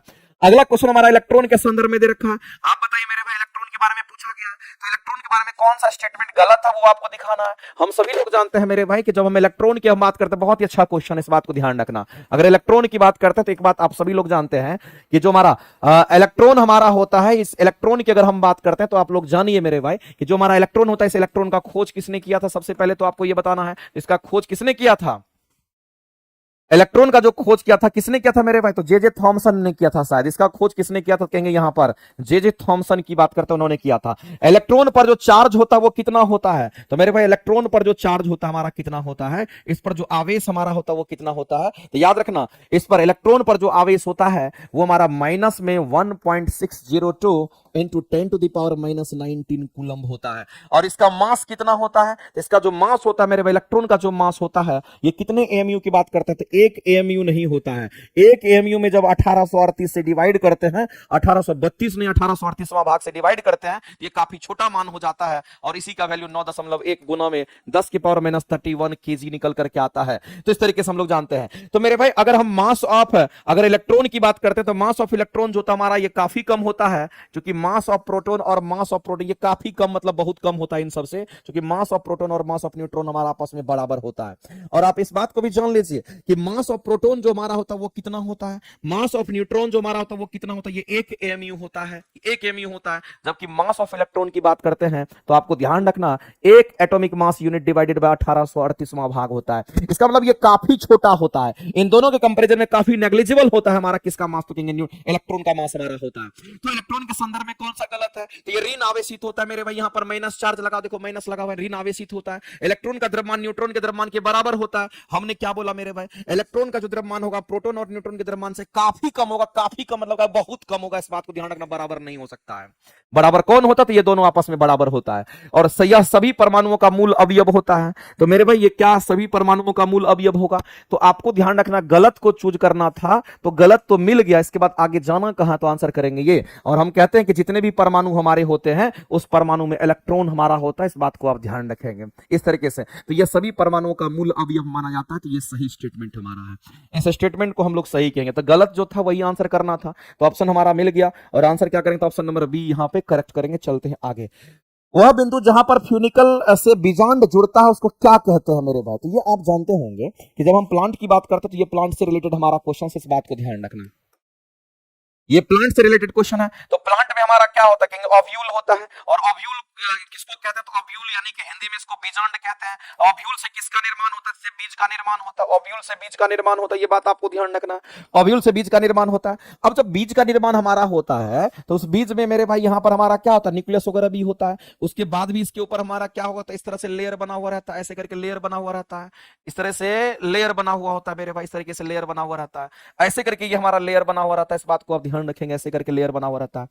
तो इस बात को ध्यान रखना, जो हमारा बीजांड जो हमारा बीज होता है, उसके बीच में न्यूक्लियस होता है, और ये वाला जो पार्ट होता है, ये वाला जो पार्ट होता है, इसको हम लोग क्या कहते हैं मेरे भाई? तो इसको हम लोग यहाँ पर फ्यूनिकल के नाम से हम लोग जानते हैं। इसी को हम लोग क्या कहते हैं? इसी को हम लोग फ्यूनिकल के नाम से हम लोग जानते हैं। और यहाँ पर जो ज्वाइंट्स हो रहा है इस जगह पे, इस ज्वाइंट वाले पार्ट को हम लोग क्या कहते हैं? इसी को हम लोग यहाँ पर हाइलम के नाम से जानते हैं। इसको हम लोग हाइलम कहते हैं, ध्यान रखना, इसको हाइलम कहते हैं।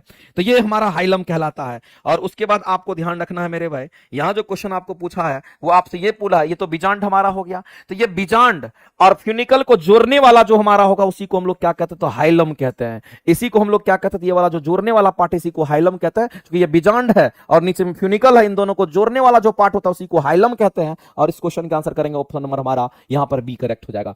चलेजा जो हमारा था, सबसे ऊपरी भाग को चलेजा हम लोग कहते हैं, और ये बीच में हमारा क्या होता है कि यहां पर ये न्यूक्लियस होता है, और उसी को हम लोग यहां पर बीजांड के नाम से हम लोग जानते हैं। और ये बीज का निर्माण करता है। बीजांड किसका? तो कहेंगे ओव्यूल, बीज का निर्माण करता है, जबकि ओवरी फल का निर्माण करता है। स्क्लेरेंकमा में कोशिका भित्ति कारण मोटी होती है, हम सभी लोग जानते हैं मेरे भाई। यहां पर आपको ध्यान रखना, एक पादप उत्तक के बारे में आप सबको पता होगा। अगर हम यहां पर पादप उत्तक की अगर बात करते हैं, तो एक पादप उत्तक होता है जिसको जटिल उत्तक के नाम से हम लोग जानते हैं। ये जटिल उत्तक हमारा होता है। और जटिल उत्तक में अगर आप देखिएगा तो इसी में हमारा आता है कौन? एक तो जाइलम आता है, और दूसरा हमारा क्या कहेंगे, इसी में हमारा यहाँ पर फ्लोएम हमारा आता है। और एक तो हमारा जटिल उत्तक होगा, जटिल हमारा उत्तक होता है, जटिल अस्थाई उत्तक कह दीजिए इसको, जटिल अस्थाई उत्तक कह दीजिए। और दूसरा हमारा कैसा होता है? कहेंगे सरल अस्थाई उत्तक हमारा होता है। इस बात को ध्यान रखना। तो एक हमारा सरल अस्थाई उत्तक, एक हमारा जटिल अस्थाई उत्तक होता है। और अगर सरल अस्थाई उत्तक की बात करते हैं, इसी में पैरेन्काइमा आता है, इसी में कोलेनकाइमा आता है, और इसी में स्क्लेरेन्काइमा हमारा आता है। तो जो स्क्लेरेन्काइमा होता है इसको ऐसे दिखाते हैं, ये तो मुलायम होता है, ये जड़ तना में हमारा क्या तो भोजन का संग्रह करता है, और ये कोलेनकाइमा तना को लचीला बनाता है। स्क्लेरेन्काइमा क्या करता है मेरे भाई? तो तना वगैरह को हार्ड बनाता है। इसी को स्क्लेरेन्काइमा हम लोग कहते हैं। इसी स्क्लेरेन्काइमा में क्या पाया जाता है? लिग्निन पाया जाता है। इसी में लिग्निन पाया जाता है, और यही लिग्निन क्या करता है? उसको हार्ड कर देता है, कठोर कर देता है। तो मेरे भाई स्क्लेरेन्काइमा की कोशिका भित्ति में किसके कारण वो मोटी होती है? तो याद रखना मेरे भाई, वो लिग्निन के कारण मोटी होती है और हार्ड भी होता है। इस क्वेश्चन के आंसर हम लोग क्या करेंगे? तो ऑप्शन नंबर ए करेंगे करेक्ट। इस बात को आप ध्यान रखेंगे। आगे चलते हैं। पेप्सिन जो होता है वो लगभग हमारा क्या होता है मेरे भाई? पेप्सिन कहां से सीक्रेट करता है आप सभी लोग जानते होंगे। तो पेप्सिन एक प्रकार का हमारा एंजाइम है, हम सभी लोग जानते हैं। तो पेप्सिन क्या है? तो कहेंगे ये हमारा पेप्सिन एंजाइम है, और ये बात हम सभी लोग जानते हैं। तो पेप्सिन एंजाइम का सीक्रेशन कहां से होता है? का सिक्रेशन कहां से होगा? तो कहेंगे इसका सिक्रेशन हमारे स्टमक से होता है, स्टमक से होता है। ये बात आपको ध्यान रखनी चाहिए।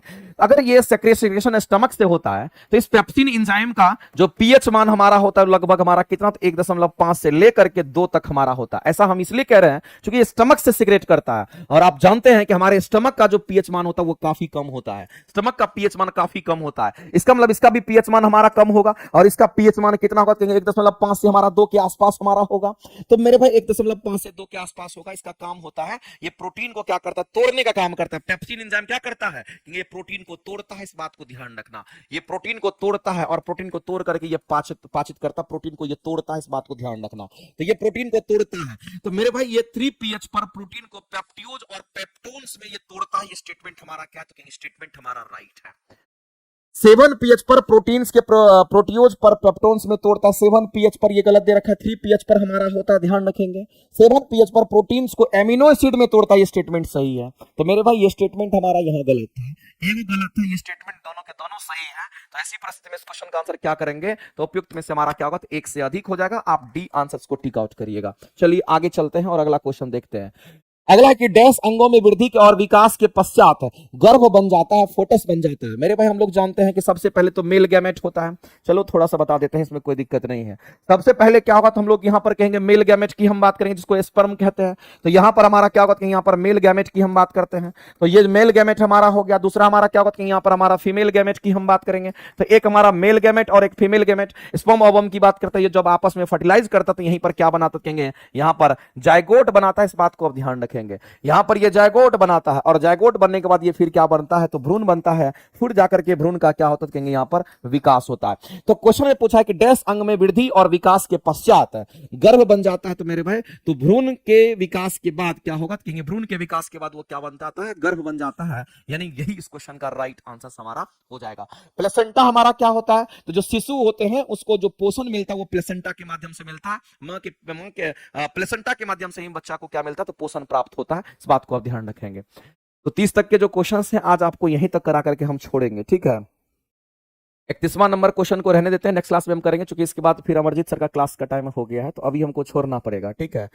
और ध्यान रखिएगा कोलेस्ट्रॉल के कारण क्या होता है, तो आप एक बात ध्यान रखना मेरे भाई, जो कोलेस्ट्रॉल हमारा होता है वो धमनी को क्या करता है, हार्ड कर देता है, हार्ट ब्लॉकेज कर देता है। और हार्ट जब ब्लॉकेज हो जाता है तो आपको एक बात ध्यान रखना है, लोगों की मौत हो जाती है। इसलिए इस बात को आप ध्यान रखेंगे। तो आज हम यहीं तक रखते हैं, और जो 10 क्वेश्चन इसमें लगभग आपका बचा हुआ है इसको कल हम करा देंगे आपको, ठीक है। तो चलिए आज के लिए इतना ही, मिलते हैं हम लोग नेक्स्ट क्लासेस यानी कल। Thank you very much. लेकिन जितने लोग लाइव देख रहे थे सभी लोग एक बार सेशन को जरूर लाइक कीजिएगा। आज के लिए इतना ही, थैंक यू वेरी मच। चलिए।